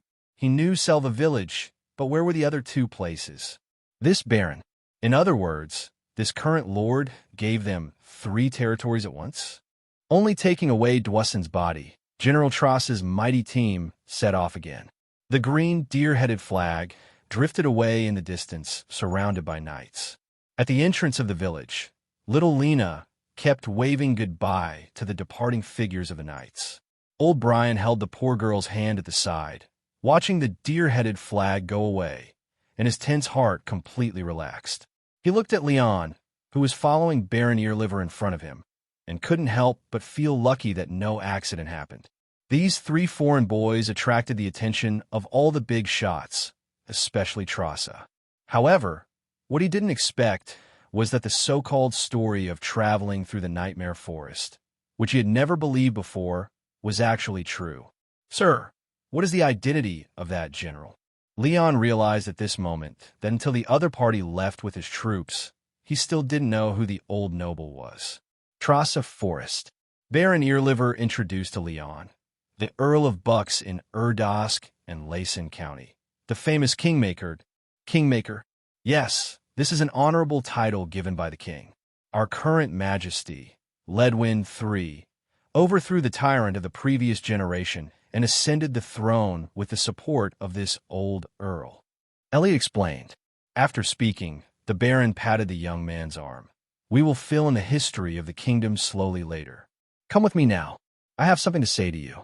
If you want to become a qualified knight, you still need to do a lot. I am willing to follow your advice. Leon nodded. Along with the current lord, he came to his temporary residence in the village. You sit down first. As soon as a lifer entered the room, he called his attendants to help him take off his armor. Do you need me to call Roark and Azarian? Leon asked, looking at the Baron, who obviously had something to say. The 2 companions were not around at the moment, because after the canonization, the Baron asked Roark to carry Azarian back to rest. Baron Earlive moved his stiff body, turned around, and sat down easily, and shook his head at Leon. No need. Let the injured child have a good rest, and I can see that they are following the horse, Azari. Well, although you are the son of a noble, you are the leader among the three. I can just tell you the important things, and I will be relaxed. You can't take this seriously. You are a monarch now, and I am not a leader. Leon was a little embarrassed, almost thinking about flattering Tion Wary. After all, this is not chatting with ordinary friends. Although, along the way, the two partners did follow through on all the decisions they made. But if they had to admit this fact in front of the current lord, would it seem that the three of them were suspected of having their own inner circle? Don't think too much. I won't doubt your loyalty just because of this little thing, haha. In other words, I don't think you are too loyal to me at the moment. Baron Thornflower waved his hand and said something surprising to the young man. Smile. Sir, you have given us such a favor, and we are not ungrateful people. Leon's face remained calm, but he was feeling a little sweaty in his heart. Brother, what do you mean by testing the attitude of newcomers as soon as they come in? I'm not questioning your character. Elliot didn't give Leon time to think and continued to say Shiranly, but loyalty that can be bought with benefits is not called loyalty, at least not in my eyes. If you use just 3 knighthoods and 3 manors, if I can buy your loyalty, I will not take out the fief to enshrine you from the beginning. It's so simple to make you give up. If someone offers a price dozens of times higher than this in the future, wouldn't it be easy for you to betray me? Then what is loyalty in your eyes? Leon answered the question at the right time, and he was finally familiar with the rhythm of the conversation now. It's a bit like drinking with the boss of the company in my previous life. Some big leaders like to explain some philosophy of life to their juniors as soon as they get to the top, but speaking from the bottom of their hearts can indeed help to bring them closer to each other. Elliot did not rush to answer, but asked, if you were given a higher title and unimaginable wealth at this moment, and you were asked to kill Azarian and Roark, would you do it? Leon shook his head, of course not. Not to mention his dead partner. Even if it was an innocent passerby who didn't mess with him, he would not trade the other person's life for his own benefit. If this kind of choice threatens the safety of someone important to him, it may be difficult for him to give an accurate answer. But it was just a pure inducement, and no matter what kind of reward he was promised, it would not shake his principles at all. You see, this is true loyalty. Baron Earliver smiled, and I believe that the two of them will answer exactly the same as you. I'm not stupid enough to think that just giving them knighthoods and territories will make those 2 children loyal to me more than they are to you. Hearing such a sincere, heart-to-heart talk, Leon felt relieved. The Baron of Thorns in front of him was unexpectedly straightforward. The Baron waved his hand. Okay, as your lord, we will have many opportunities to fight side by side to win each other's loyalty in the future. So let's stop chatting. Let's talk about what is more important to you right now. What do you want to do with those war horses in Selva Village? Stay by yourself or sell? Leon replied without any hesitation. You can take it away if you need it. Elliot shook his head with a smile. Do you think I'm the kind of lord who will steal the trophies from his vassals? I'm looking at you, kid. I'm afraid you haven't considered the cost of owning these trophies, have you? Do you think you can raise a war horse just by feeding it grass? You mean we can't afford to raise those horses? Only then did Leon understand what Fongjun meant. Elliot nodded. I sent a knight to check it out for you. The 3 excellent Uriah horses in the backyard of the blacksmith's house are even more expensive. Counting the total of 19 war horses, eating, drinking, and serving you every year will cost you at least more than 200 gold crowns. Let me do the math for you. The Baron taught this innocent child all the expenses of raising horses. As he talked, he also fell heartache. This kid only had a dozen horses, but the bunch of money-burning ancestors at the Baron's own race course spend far more than this amount every year. Leon's eyebrows wrinkled as he listened to the various expenses mentioned by the Baron. He retracted his words in his heart. Raising horses is not the same as raising a chariot. Raising a chariot is almost the same. It's just 19 war horses and costs more than 200 gold coins a year. The small vault that the three of them placed under Olivia's bed was all used to raise horses, which was only enough for less than a year and a half. Unless they also sell their Canadar noble armor and noble swords to subsidize the cost of raising horses, they can probably get about 400 and dozens of gold coins. As for the remaining weapons and armors of ordinary attendants and mercenaries, regardless of their large quantity, all the soldiers' equipment together would only cost 200 and dozens of gold coins, which is equivalent to being able to last for another year, which is a drop in the bucket. This is when they completely ignore other daily expenses and spend all their money raising horses. I would like to ask, my lord, including the selva under our feet and the lanka and platoon you gave us, if the annual income of these three territories is added together, can't we afford these war horses? Leon, still unwilling to give up, he asked for advice. Well, if Selva Village resumes its agricultural production as soon as possible, and together with the two fiefs, the expenses of these three manors will be no problem, but don't you consider other expenses? If you raise war horses, you will always have soldiers to ride them. Their salaries, as well as your attendants, servants, cooks, housekeepers, accountants, blacksmiths, and heraldry officers. Even if you don't plan to build your own castle, the annual expenses will not be how small. Don't forget, we are still at war with the South. If His Majesty the King suddenly imposes taxes, or if the royal family collects random gifts on a whim, you will not be able to make up for it, even if you drain all the farmers in the manor. Come out. As he talked, the Baron smiled faintly and couldn't help but think of the scene many years ago when the Thornflower family was on the wrong side and the family was in decline. Leon rubbed his forehead helplessly and finally gave up the unrealistic idea. If he still wants to use money to do more things as soon as possible, he can only keep part of this batch of war horses. In the end, including the three noble war horses, Leon kept 9 horses in total, and the rest were purchased by Baron Earliver at market price. You don't know how expensive firewood and rice are when you are in charge, and you haven't even taken office yet. With just a little calculation, Leon really felt what it means to have money that is not well spent. Considering the current miserable situation here, when I go back this time, I will send all the young Selva soldiers serving in the border fortress back home. This is the last thing I can do to help you. Next, you are the real owners of this land. I will not interfere in any affairs in your territory in the future. Learn how to be a qualified lord, young man. Baron Earliver also sincerely hopes that these 3 young men can grow into talents under his command as soon as possible. Don't worry, I will leave a senior knight to guide you for a period of time before I leave. He will tell you how to manage the territory, how to fulfill your due obligations to me and the kingdom. If you don't understand anything, you can ask him. I will never live up to your appreciation. After saying this, Leon realized that the conversation was over. So he stood up and bowed his chest sincerely. Whether in this era or in previous lives, it is a blessing to meet such a leader who appreciates oneself and is sincere. At this moment, he also understood why a lord like Liu Bei was particularly respected and followed by his subordinates. Seeing Feng Jun nodding, indicating that he could leave, Leon was about to turn around when he suddenly thought of something. Reaching out to open the leather bag on his belt, Leon moved his fingers away from the miscellaneous items and touched the roll of parchment that had been placed at the bottom. Sir, it has been so long that I almost forgot.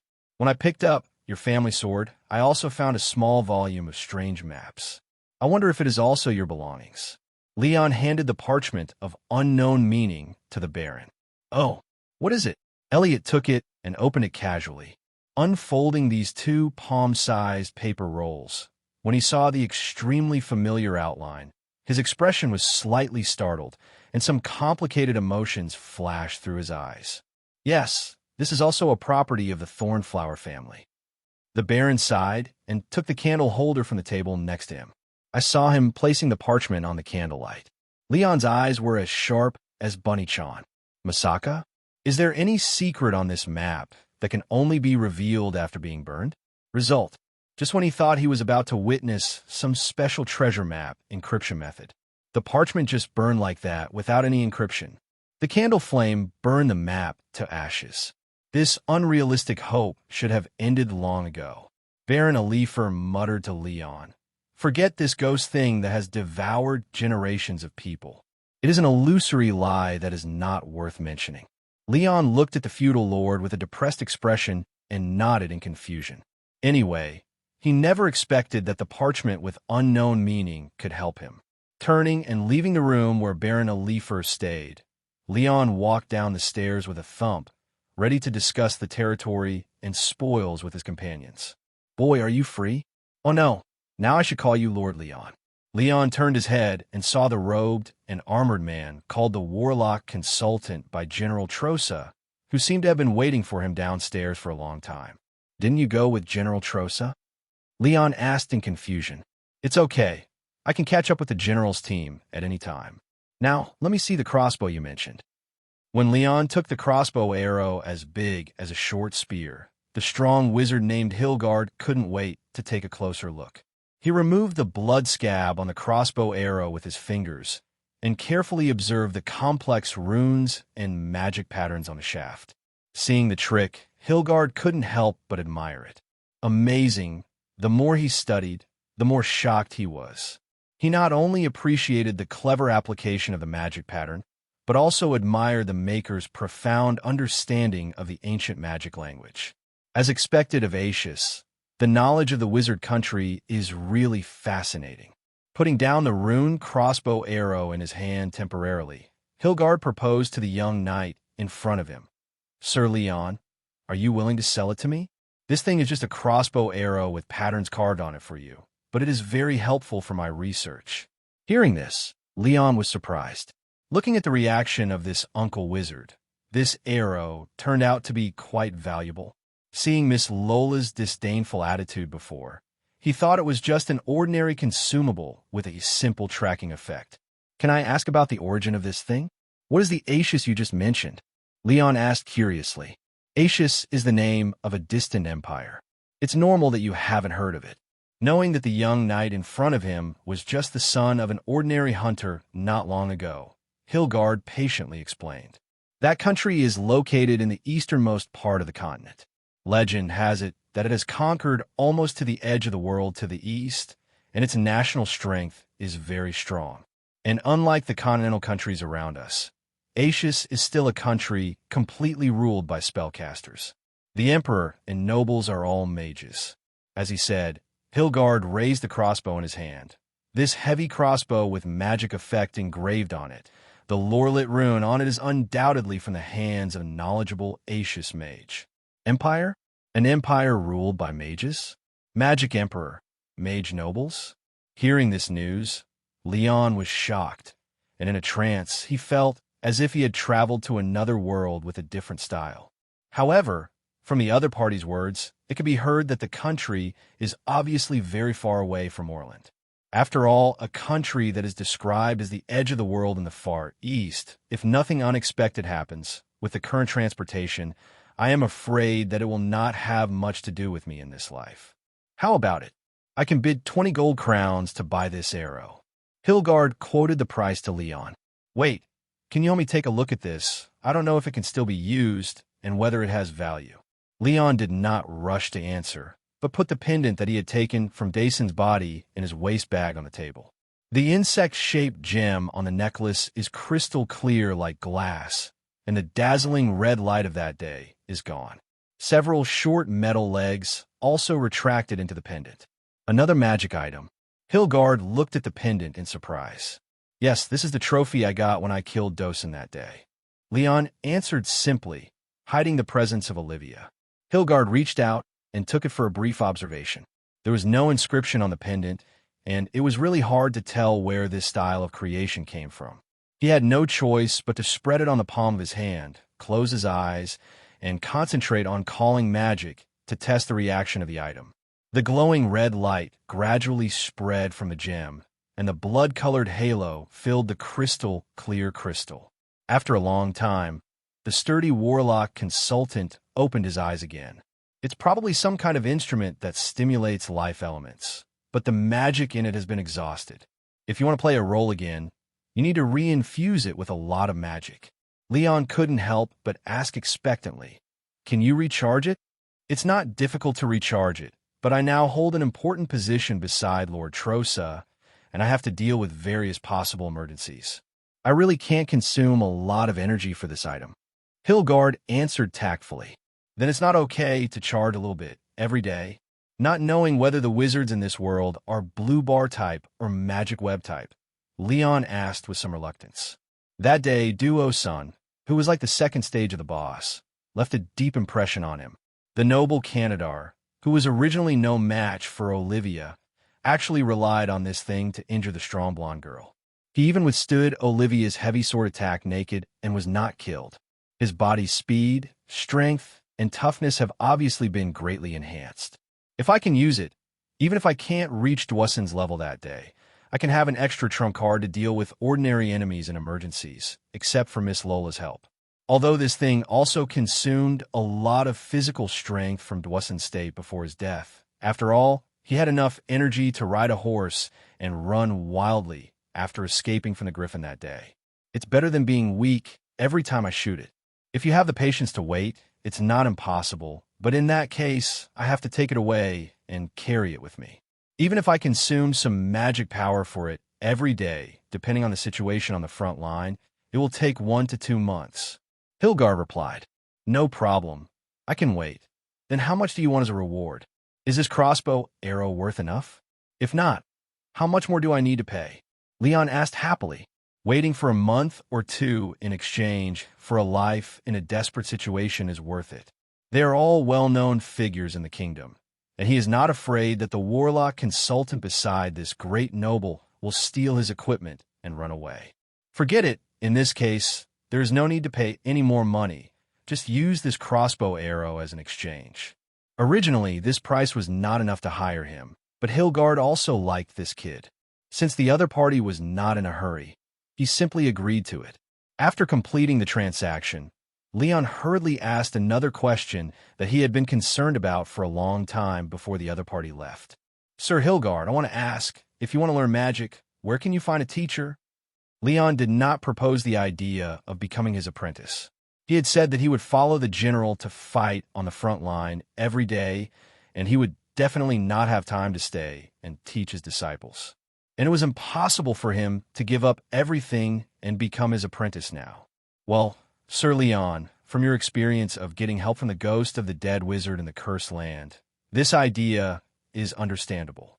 However, magic is not something that anyone can learn. It has nothing to do with whether you work hard, whether you are diligent, or whether you are smart. Hilgard was not surprised by the boy's expectation for magic. Anyone who has seen magic will want to control the power that transcends oneself and controls nature. Countless princes and nobles in the kingdom have expressed this desire to their warlock advisors. But the reality is cruel. The experience of nearly 1,000 years has told generations of wizards that whether a person can learn and master magic depends on whether he is born in the womb. This has nothing to do with bloodline. Even if a child born to a wizard couple has a higher chance of having magical talent than an ordinary person. Of course, there have been lucky spellcasters in history who have had talented offspring. There are also such spellcasters who have conducted some ethical experiments that are inverted between parents and children. Unfortunately, or to some extent, it is also fortunate that even the offspring born between the rare close relatives of spellcasters still do not have more possible talents than others. So now, including all the apprentices in the Northern Academy, the entire Orland Kingdom has only 100 spellcasters. But if those apprentices who have not yet graduated are excluded, there are only a dozen truly qualified wizards in the entire Northern Warlock Association. Hilgard explained to the young knight with regret. The body that can manipulate magic and the spirit and willpower that can adapt to the fluctuations of magic power are far from being 1 in a million. Compared to the way of magic, if you're really interested in exploring the knowledge and truth of all things in the world, I recommend you to go to the Alchemy Guild in the capital to learn potions and alchemy.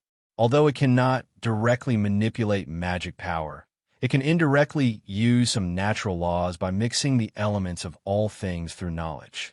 Leon thought about it and tried again, but the magician ghost who helped me escape from the nightmare forest did say that I have the talent to embark on the way of magic.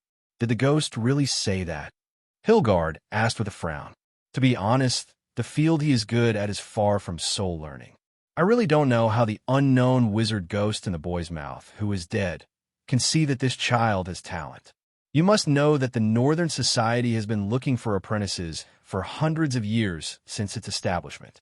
Mages usually bring all the candidates they intuitively think are promising back to the academy, and then pass them through the instruments one by one, which is pure needle in a haystack. How about this? If what you said is true, I will write you a letter of introduction. If you have a chance, you can go directly to North County in the north and try to find Dean Petra in the Warlock Fortress, or after the war is over, I will take you to the north when I have time. Hilgard did not neglect it. If the young knight in front of him really has magical talent, it will also be valuable to the association. Then I'll have to trouble you, Sir Hilgard. Leon stood up and saluted to thank the warlock. After the discussion, Hilgard took the crossbow and the gem pendant and stood up to say goodbye. Leon also politely sent the warlock consultant of Count Trosa to the village entrance in person. Please go back. I will send someone to bring your necklace back after it is fully charged. After saying that, Hilgard mounted his warhorse, picked up the hammerhead, and smashed it gently. A vortex of air that stirred up sand and dust surrounded the iron hoof of the warhorse, and the robe also fluttered in the wind. Leon couldn't help but raise his hand and step back, covering his face to block the strong wind. The warlock swung the reins, and the horse under his crotch neighed and rushed out like a gust of wind. Leon was very amazed by what he saw between his fingers. In just a few breaths, Hilgard's figure riding on the whirlwind had already run away and disappeared at the top of the hillside. What the other party said before was true. He really wanted to catch up with Trosa's team easily. The speed of this magical spell in the wild is at least more than 60 miles, but I don't know how long it can last. Patting the dust off his body, Leon turned back to the village. Just then, I saw a group of soldiers from the Thornflower family walking out of the village with shovels they had found. It seemed that they were going to help the villagers find a place to dig a mass grave according to the Baron's order, so as to bury the remains of the Canadars outside the village as soon as possible to prevent the corpses from rotting and causing plague.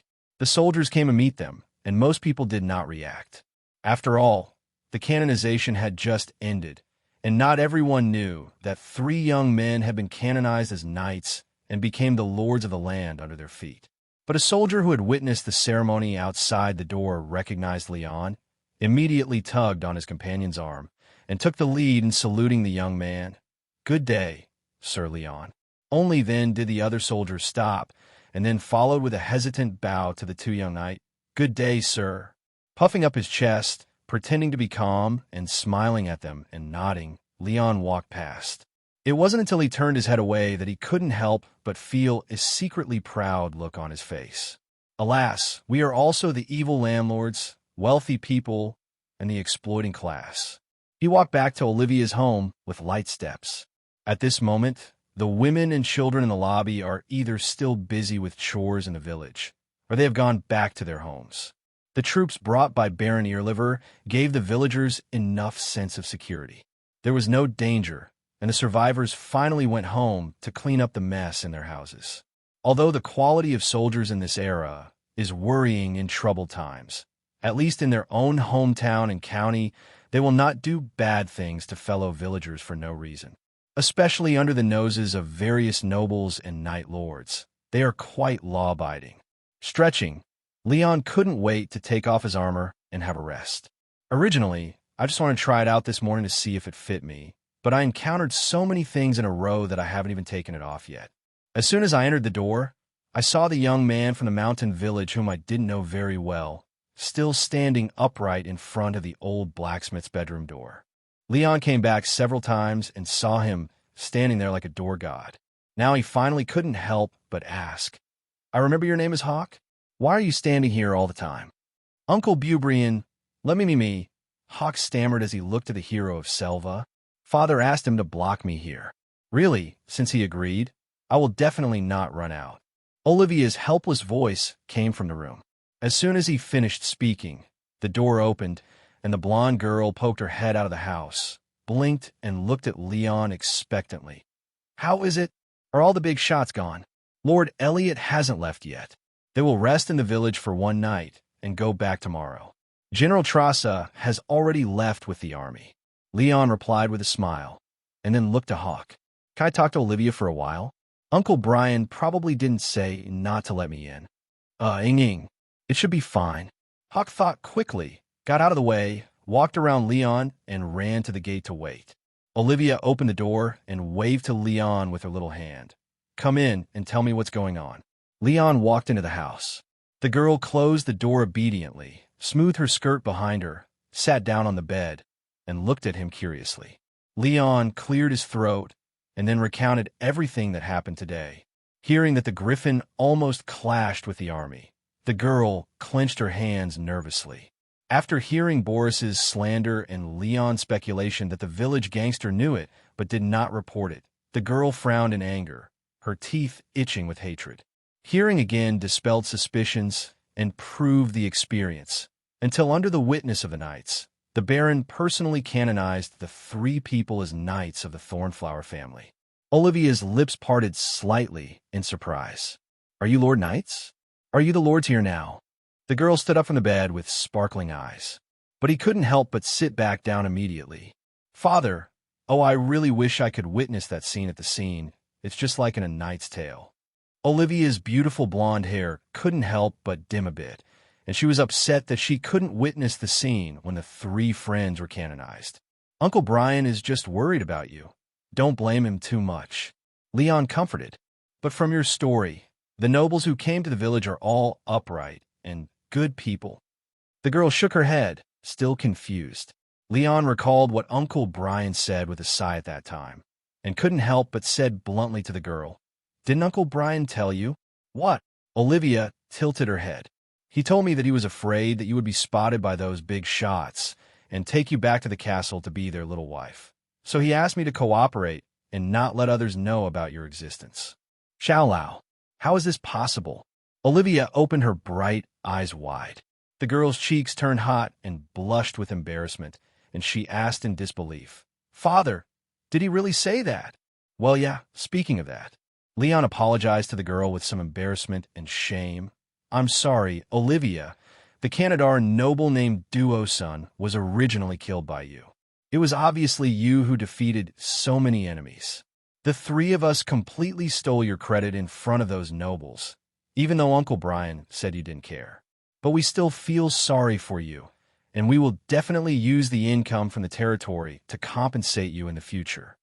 After listening to Leon's words, Olivia quickly recovered from her embarrassment and waved her hand to him. "Please don't say that. You are the heroes of Selva. Even if I win a few, what about Knight? Without your kindness to the Griffin in the forest, my father, me, and this village would no longer exist. By the way, since you are already my lord." The girl thought of something. She stood up pretendingly, took a few steps forward, and cleared her throat. Then she politely lifted the hem of her skirt and bowed gracefully in front of Leon. "Hello, distinguished Lord Leon. I am sorry for the poor hospitality in my humble home. I hope you will not be offended." Olivia looked as serene as a young lady from some family, singing in a theatrical voice. Leon was immediately amused by her pretentious and weird appearance, and he also became playful. Whether you will be offended depends on your sincerity. Master Leon's castle just happens to be short of a few concubines." He stood up with a stern face and raised his hands exaggeratedly. The girl giggled and immediately lifted her skirt and turned back to the bed, one hand on her waist and the other hand stretched out her finger and gently tapped. "Then it depends on whether you can defeat me first, Master Leon." The next day, after sending away Baron Erliver's army, Leon and Roark discussed in detail the affairs after the canonization with the noble knight who was left to guide the 3 of them in the room where Azirian rested. It was a burly middle-aged knight named Baff Ferrante. He had a beard and a scar diagonally across his face, and he looked very fierce. "Remember, 3 young your excellencies, you are now officially canonized fief knights, but you must always maintain a noble character worthy of this status in the future. Becoming a knight does not mean that you can do whatever you want.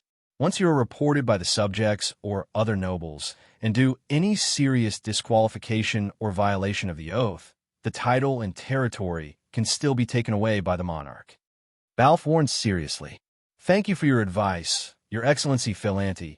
We will always keep our oath in mind. Leon replied solemnly. Me too. Loark nodded vigorously. Azarian didn't say anything, but just touched his chest in greeting. He had been taught these warnings by his father countless times in his past growth. Balf's serious face immediately relaxed, and he waved his hand. Don't be too nervous. This warning is just a routine matter. I believe you won't be like some pampered playboys who get carried away as soon as they become lords. Next, let me tell you about the obligations of knights. According to the kingdom's laws, all fief knights in the country must always prepare at least a complete set of knight armor, a long-handled cavalry weapon, a sword, and a war horse.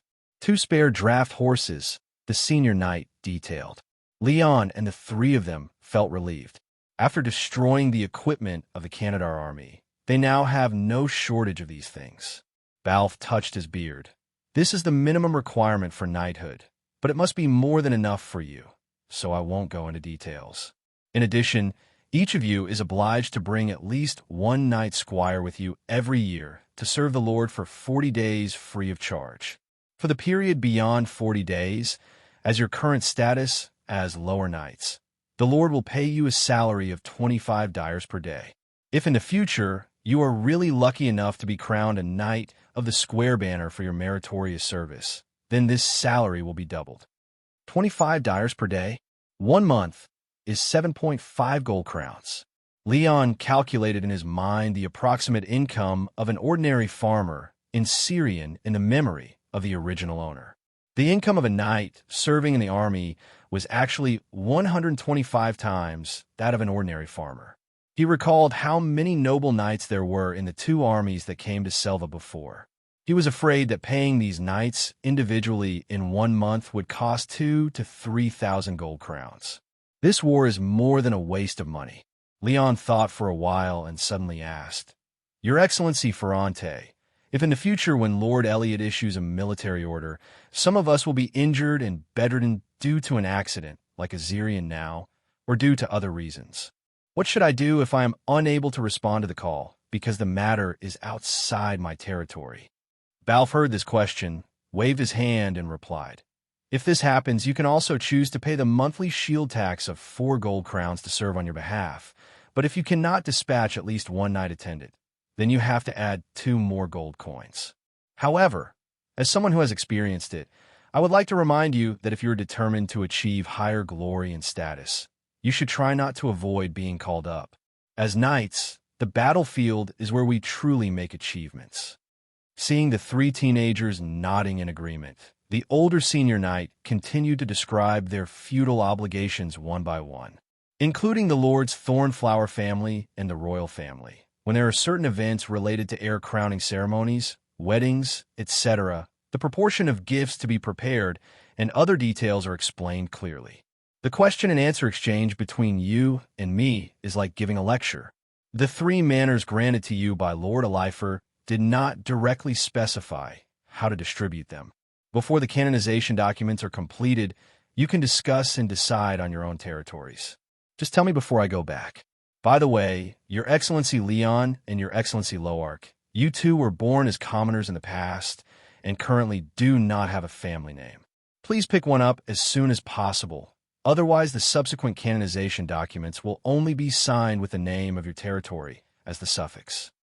Knight Balf reminded. Leon touched his chin before he had time to think about it. Because the pronunciation of his name is similar to that of his original name on Earth, Leon, and he still uses the name of the original owner of the body, so the surname is naturally included in it, and he doesn't feel uncomfortable at all. Then give yourself a surname that sounds like Lee. Leon Lee? I'm still Nico and I. It sounds weird, no? Just when Leon was in tangled deliberation, Roark on the side made his decision first. Loark Ferrix. The tall boy seemed to have been prepared for this. This was also the nickname his mother used to give him. Uncle Balf, my last name will be Ferrix from now on. Mustang? Well, good last name. Balf wrote this down and then looked at Leon. What about you, Sir Leon?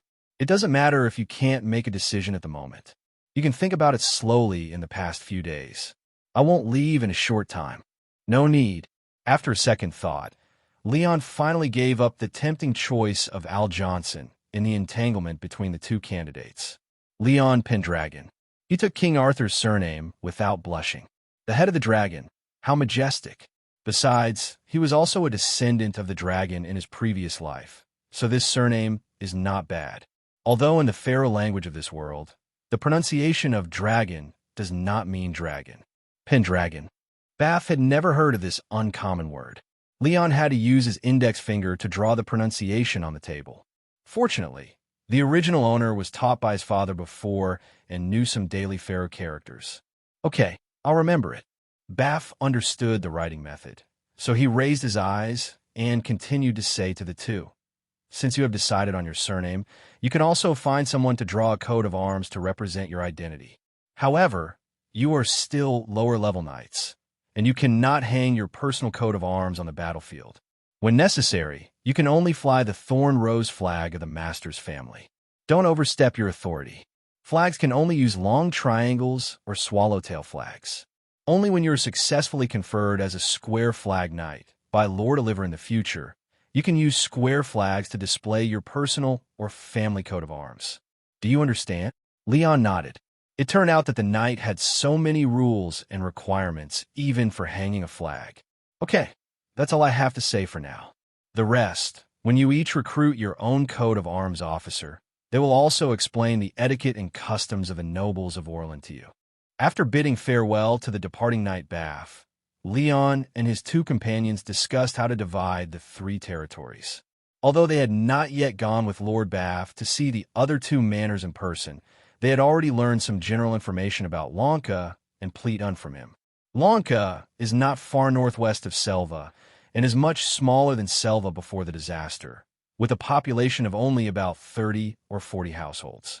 After Leon roughly converted the measurement units used by the Orlanders into the concept of the Earth in his previous life, the area of Lanka is about 900 mu. Lanka is closer to the safe woodland on the edge of the nightmare forest, so there are many hunters and leatherworkers. Pleetun is further north of Lanka and is larger than Lanka, with nearly 50 households living there, and the territory area is about 1,200 mu. It is closer to the town where Baron Oliver is located than Lanka and Selva, so merchants come and go frequently, and it seems to be more lively than the other two places. The last village under our feet, Selva Village, or Selva Manor, should be called now, was originally the largest and most populous of the three territories, but now it is the worst. On the land of about 1,500 mu, after the disaster, the population is less than that of Lanka. After the disaster, many families were almost wiped out. Now there are about 139 villagers in Selva, not counting Olivia and her daughter. Among them, 63 young men who have not returned to the village, 20 to 30 young women, and the rest are all girls and children, with only a few young men who escaped the disaster. The differences between the several territories are very large. Obviously, Pleetun is the richest, Lanka is second, and Selva will be difficult to resume production in a short time. It is definitely impossible to expect any territory to produce for a while. Fortunately, although the three plots of land have different values, they did not dwell on this issue too much. Selva is more suitable for me. You could go to Lanka and Pleetun. Leon thought about it and put forward his own ideas. Hearing this, Lohak smiled meaningfully, shook his eyebrows, and said jokingly, "I knew it. Don't worry, Master Leon. We won't compete with you for this place." Azirian leaned against the head of the bed, looking at Lohak's teasing expression, and remembered the laughter and playfulness heard from the master bedroom next door yesterday afternoon. He couldn't help laughing and said, "Well, Master Leon is interested in this, and I have no objection." Leon looked at the teasing expressions of his two companions in confusion, and quickly explained, "What, Master Leon? What do you know? I hope that in the future I can meet the griffin here again. What if it flies back to find me one day and doesn't see me? You two are not very familiar with it. Yes, yes, I understand. Lohak nodded perfunctorily, holding back his smile and turning to look at Azirian. Give me Lanka, don't refuse. I've never been as smart as you and Leon, and I really don't have the confidence to manage a bigger and richer place. You used to be the son of a baron, and you must know more than me. It's more beneficial for us to let you govern Pledon. Yes, that's what I think. Leon also echoed on the side. Azirian looked at the trusting eyes of his two partners and had to put away his humble intentions and nodded. Okay, in this case, I will do my best. Let's work together to restore Selva's production as soon as possible. Although they said that they were allocating their own territories, they had no intention of really dividing the accounts and living separately from the beginning. Originally homeless, forced to make a living, and perhaps forced to seek a way out because of their respective strengths and abilities. But now that they have turned over a new leaf and become knights of the Kingdom of Orland, they have the power to choose their lifestyle. Three brothers who have fought for their lives and are fellow Sarians will naturally still unite to face the future. After discussing the areas they manage, Leon inevitably talked about other topics of interest. He is still very concerned about customizing his own emblem and emblem. As an Earth soul from the 21st century, personalization has always been one of Leon's hobbies in his previous life. When he was fighting with swords in the past, he wanted to spray a layer of customized patterns on his Hema armor, not to mention the knight's emblem that will represent his identity in the future. Although he cannot display his own emblem flag on the battlefield, he can always print the emblem on his armor and horse's battle robe. Lohak scratched his head and thought for a while. His decision was still very simple. He planned to find someone to draw a war horse emblem, which happened to match his surname. Azirian needs no further explanation. The Flareal family has its own traditional emblem, and according to his description, it is much more complicated. It is a combination of 4 grids.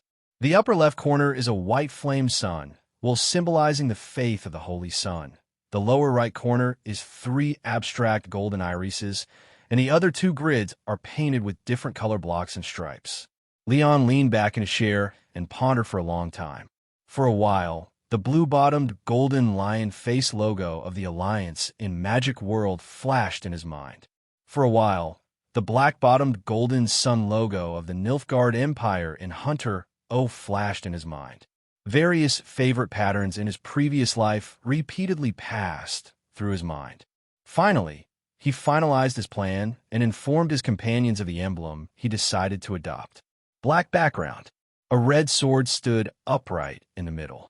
Gray-white eagle wings spread on both sides. The black background just symbolizes the hardships and obstacles along the way. The sword symbolizes the opportunity to return the sword, gain the friendship of the Thornflower family, and become a knight.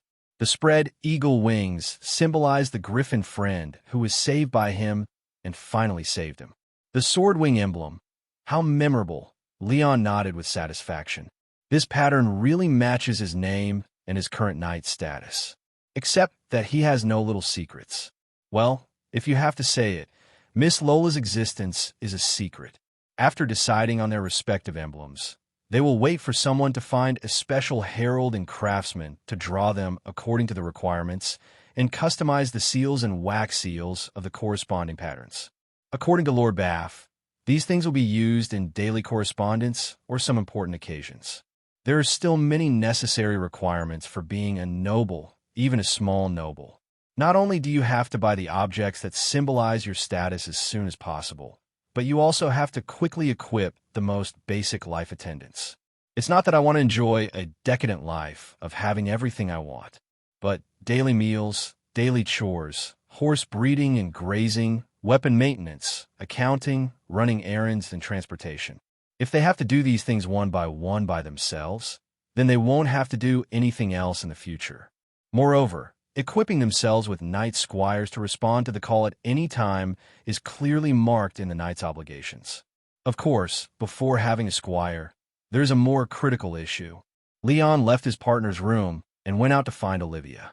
He wanted to ask the girl which big houses in the village were now without owners, and he had to quickly decide where to live in the future. Last night, he didn't dare to go to the girls' room to rest, but just slept in the townhouse next door where the wounded lived. The big house of the village elder seemed to be a good choice, with a spacious hall, a large yard, and many rooms upstairs. But in fact, it seems that there is still a young and strong man in the family of the deceased village elder who has not returned to the village. As a lord, Leon was too embarrassed to occupy the property of his subjects, as that would mean he would be destitute. Anyway, he didn't expect to build a castle in the short term. Even if he had the money to hire workers to build it, it would take at least 1 or 2 years to build a small one. Before he had that much spare money, he could only find a spacious house to make do with. The girl was not hard to find. As soon as Leon went out, he saw her at the door next to the townhouse, discussing something with Brian the blacksmith. After Baron Oliver left, the old blacksmith didn't let her hide in the house anymore. In fact, Leon was a little suspicious. If he was really afraid that the girl would be favored by those noble lords, wouldn't Nightbath still live in the village? Uncle Brian was not afraid that the scarred noble knight would favor his precious daughter. Although he was doubtful, he didn't have time to think too much. Leon went forward to say hello, and then simply asked the father and daughter if there were any vacant houses in the village. After hearing this, Brian the blacksmith thought for a while and pointed directly to the house in front of him that was connected to his own house. If you don't mind the size, you can take the house next door for your own use. Hearing the old blacksmith's honorific to him, Leon was a little unaccustomed for a while. Olivia was already his best friend, and the girl's father was too respectful, which made him feel weird. He looked up at the 2-story house in front of him, where several injured people were temporarily living. It looked similar to Olivia's house, the same stone half-timbered structure, with a protruding second floor, a wooden beam frame and stone brick walls, and a sloping roof on top. He rested in it for a night yesterday. It must be spacious enough, with many rooms. If we don't mention the various convenient living facilities of modern people in the previous life, the space of this house alone is many times larger than the broken cement box he bought in the city on Earth with a huge sum of money. Not to mention the backyard the same size as Olivia's house.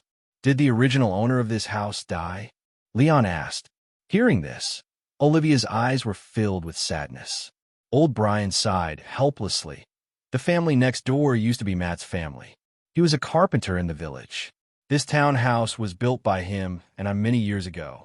Now his family has suffered misfortune. The house is now ownerless. Leon mourned for the deceased. Have their bodies been found? Olivia nodded. The bodies of Uncle Matt's family are being placed with the bodies of other victims. My father and I were discussing this just now. Did you encounter any difficulties? Leon turned to the girl and asked. Thanks to the help of the Baron, the bodies of the Canadars were buried by the soldiers yesterday, but we still need to deal with the bodies of the villagers as soon as possible, but there are not enough people. It may take more than 7 days to dig enough graves.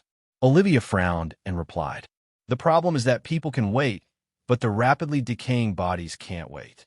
With so many bodies, the villagers don't have the ability to do embalming one by one.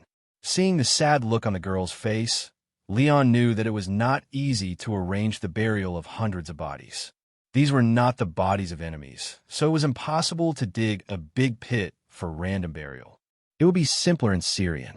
The Holy Son Church advocates cremation. Except for the remains of saints, most people will be sent to the local church facilities to be burned into ashes after death, and then buried in the tomb with urns. But in the Kingdom of Orland, the people still maintain the tradition of burying their dead. Don't worry, Selva is my territory now, and I will help. Leon continued. Wait a minute. Lord Bath and I will go to Lanka and Plyton to recruit laborers to help open up a new cemetery. In addition, are there enough coffins in the village? The village usually doesn't prepare wooden coffins, and Uncle Matt has also died. Now there is no carpenter who can make coffins. Olivia shook her head helplessly. After that, she reacted and asked in surprise, Are you going to prepare coffins for all the villagers? Yes, what's the matter? Leon asked back. Even the most ordinary wooden coffin costs 10 durs, not to mention that it has to be transported from outside the village, and the cost may have to be increased by 2 directors. For most villagers, burial in a coffin is not cheap. the old blacksmith kindly explained. Leon then understood that they were afraid that he would spend money in vain. Although he had the memory of the original owner, the cost of funerals was indeed not something a teenager could understand so early. Leon calculated that 124 coffins, plus the transportation costs, would cost about 15 gold crowns. A single coffin didn't seem expensive to him, but the cost was not small when the number was large, enough to feed a qualified war horse for more than a year. Let's do this. For the victims like Matt's family, who were all killed and have no family members left, I, the Lord, will pay for the coffins. As for the others, the coffins of the deceased whose family members are still alive, I will pay for them first. It won't be too late for the villagers to pay me back after they get the ransom of the captive. Leon proposed a compromise. Thank you, Leon. You are such a good lord. Olivia thanked him sincerely. In fact, you don't have to do that. The old blacksmith couldn't help but remind the young knight. Many villagers who died in the disaster didn't have the money to buy coffins for their relatives, even if their family members died while they were alive. They could be buried with just linen. I know. Just think of it as me trying to fulfill my lord's responsibility a little bit. Leon naturally understood how expensive a coffin was for ordinary tenants, but he shrugged. If I turn a blind eye to the affairs of these dead, I don't deserve to have other living people. Spending some money to buy people's hearts, why not? Besides, as long as the ransom money is finally distributed to the villagers, they will naturally be able to return the money for the coffin to themselves. The actual cost of coffins for extinct families is not much, and only the labor cost of hiring people to dig graves is a pure expense. Turning around to look at the house that would belong to him, Leon also planned to buy several high-quality coffins for the Matt family who were killed. If you occupy someone's house on the ground, you should also make a decent place for them to live underground. This is not the earth. The ghosts and souls in this other world are real, objective existences. He has seen it with his own eyes. And if Miss Laura's statement is true, there is even a world after death in this world.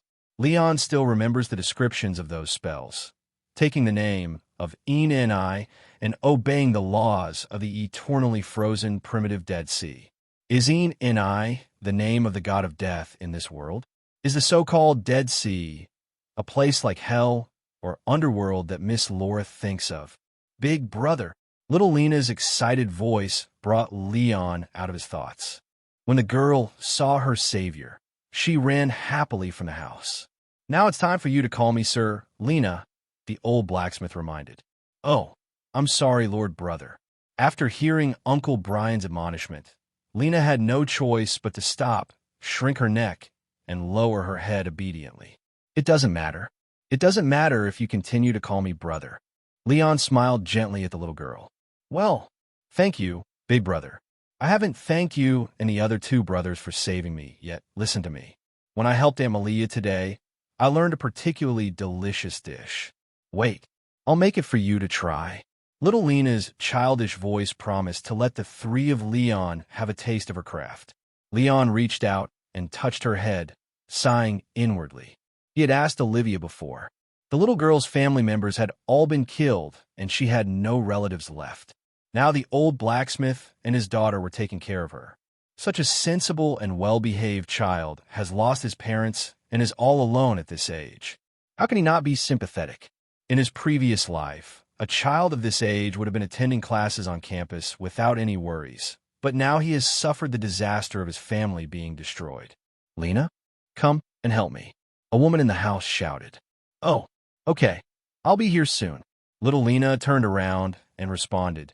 Then she had no choice but to wave her hands and say goodbye to her elder brother and ran back into the house. Looking at the child's back as he returned to take care of the injured, Leon's heart moved and he began to think twice. He turned to Olivia and asked, how many children like Lena in the village have lost all their relatives and have become orphans? And at this age, I mean under the age of 14, how many are there? In this world, there is no strict concept of adulthood.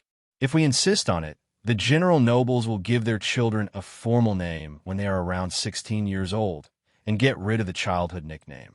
But for ordinary lower-class civilians, the age of 14 and above is the limit to measure whether a person has the ability to live independently. In this situation, besides Lena, there are 4 girls and 3 boys, all aged between 10 and 14. Olivia nodded her chin and replied after thinking for a while. That's right, it should be regarded as a good deed. Leon already lacked some servants who could usually help the servants with chores, and if he used these children who were already free from worries, he would be more at ease to a certain extent. When you are free, help me ask them if they are willing to be my servants. Leon calculated the accounts and then said to Olivia and the old blacksmith, I need servants to help with chores such as cleaning the house and maintaining armor and weapons. For those under the age of 11, I can take care of their accommodation, food, and drink. I usually just sweep the floor and wipe the tables and chairs. I will first learn how other older children do things. If one of the children is over 11 years old and is diligent, I will pay an additional $3 per month. If they can work with me until they are 14 years old, I will continue to employ them at the normal salary of male and female servants. After hearing this, old Brian couldn't help but marvel at the kindness of this young knight. If those children who lost their parents had not suffered this disaster, they might not have such lucky in their lives. Brian knew very well how much noble servants were paid. An ordinary male servant serving a nobleman can earn nearly $20 per month. An ordinary maid earns about $10 per month. This is infinitely better than the fate of those children who grew up to work as farmers and herders.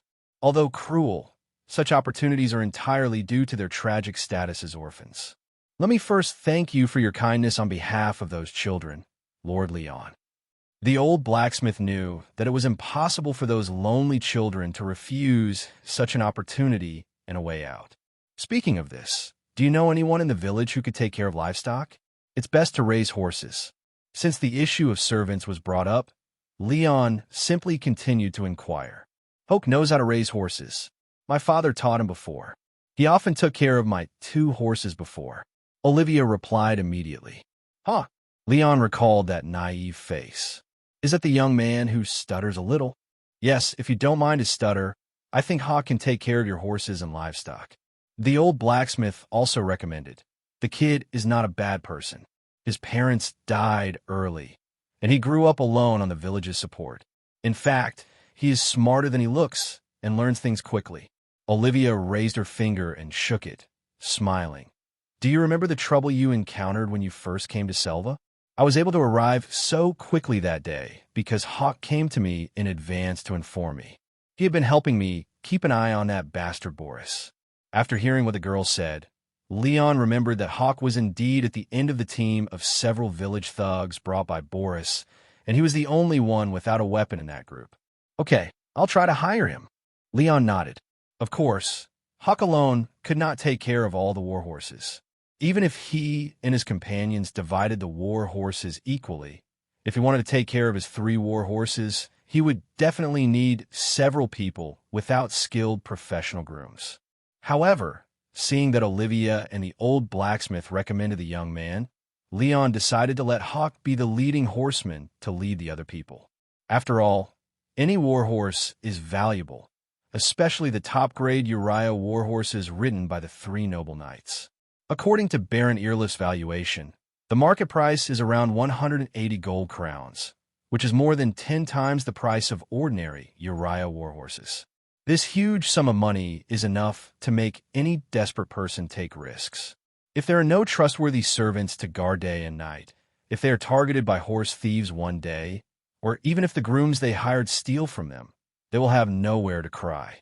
Leon touched his chin, and now he felt more and more understand why so many nobles live in castles. Living in ordinary houses, it feels that even their own property is difficult to protect. Armor, swords, war horses, every item lost is a huge loss. It seems that if there is a chance in the future, even if there is no money to build a stone castle, we have to find a way to build a wooden wall.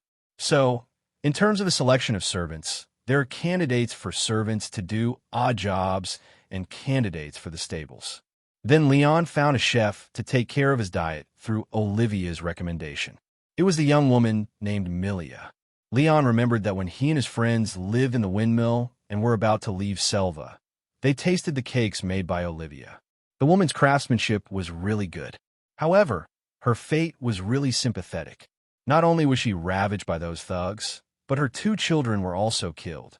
Now, watching her busy taking care of the wounded in the village, people can only admire her strength. Fortunately, her husband was conscripted and escaped, and there is still a pillar in the family. By the way, your money is still under the bed in my room. Don't forget to take it. After recommending the chef to Leon, Olivia did not forget to remind him of another more important thing. It's okay. You're the best fighter in the village. I'll keep the money with you for the next few days. It's safer than in our hands. You can get it when I move next door to your house. Leon waved his hand,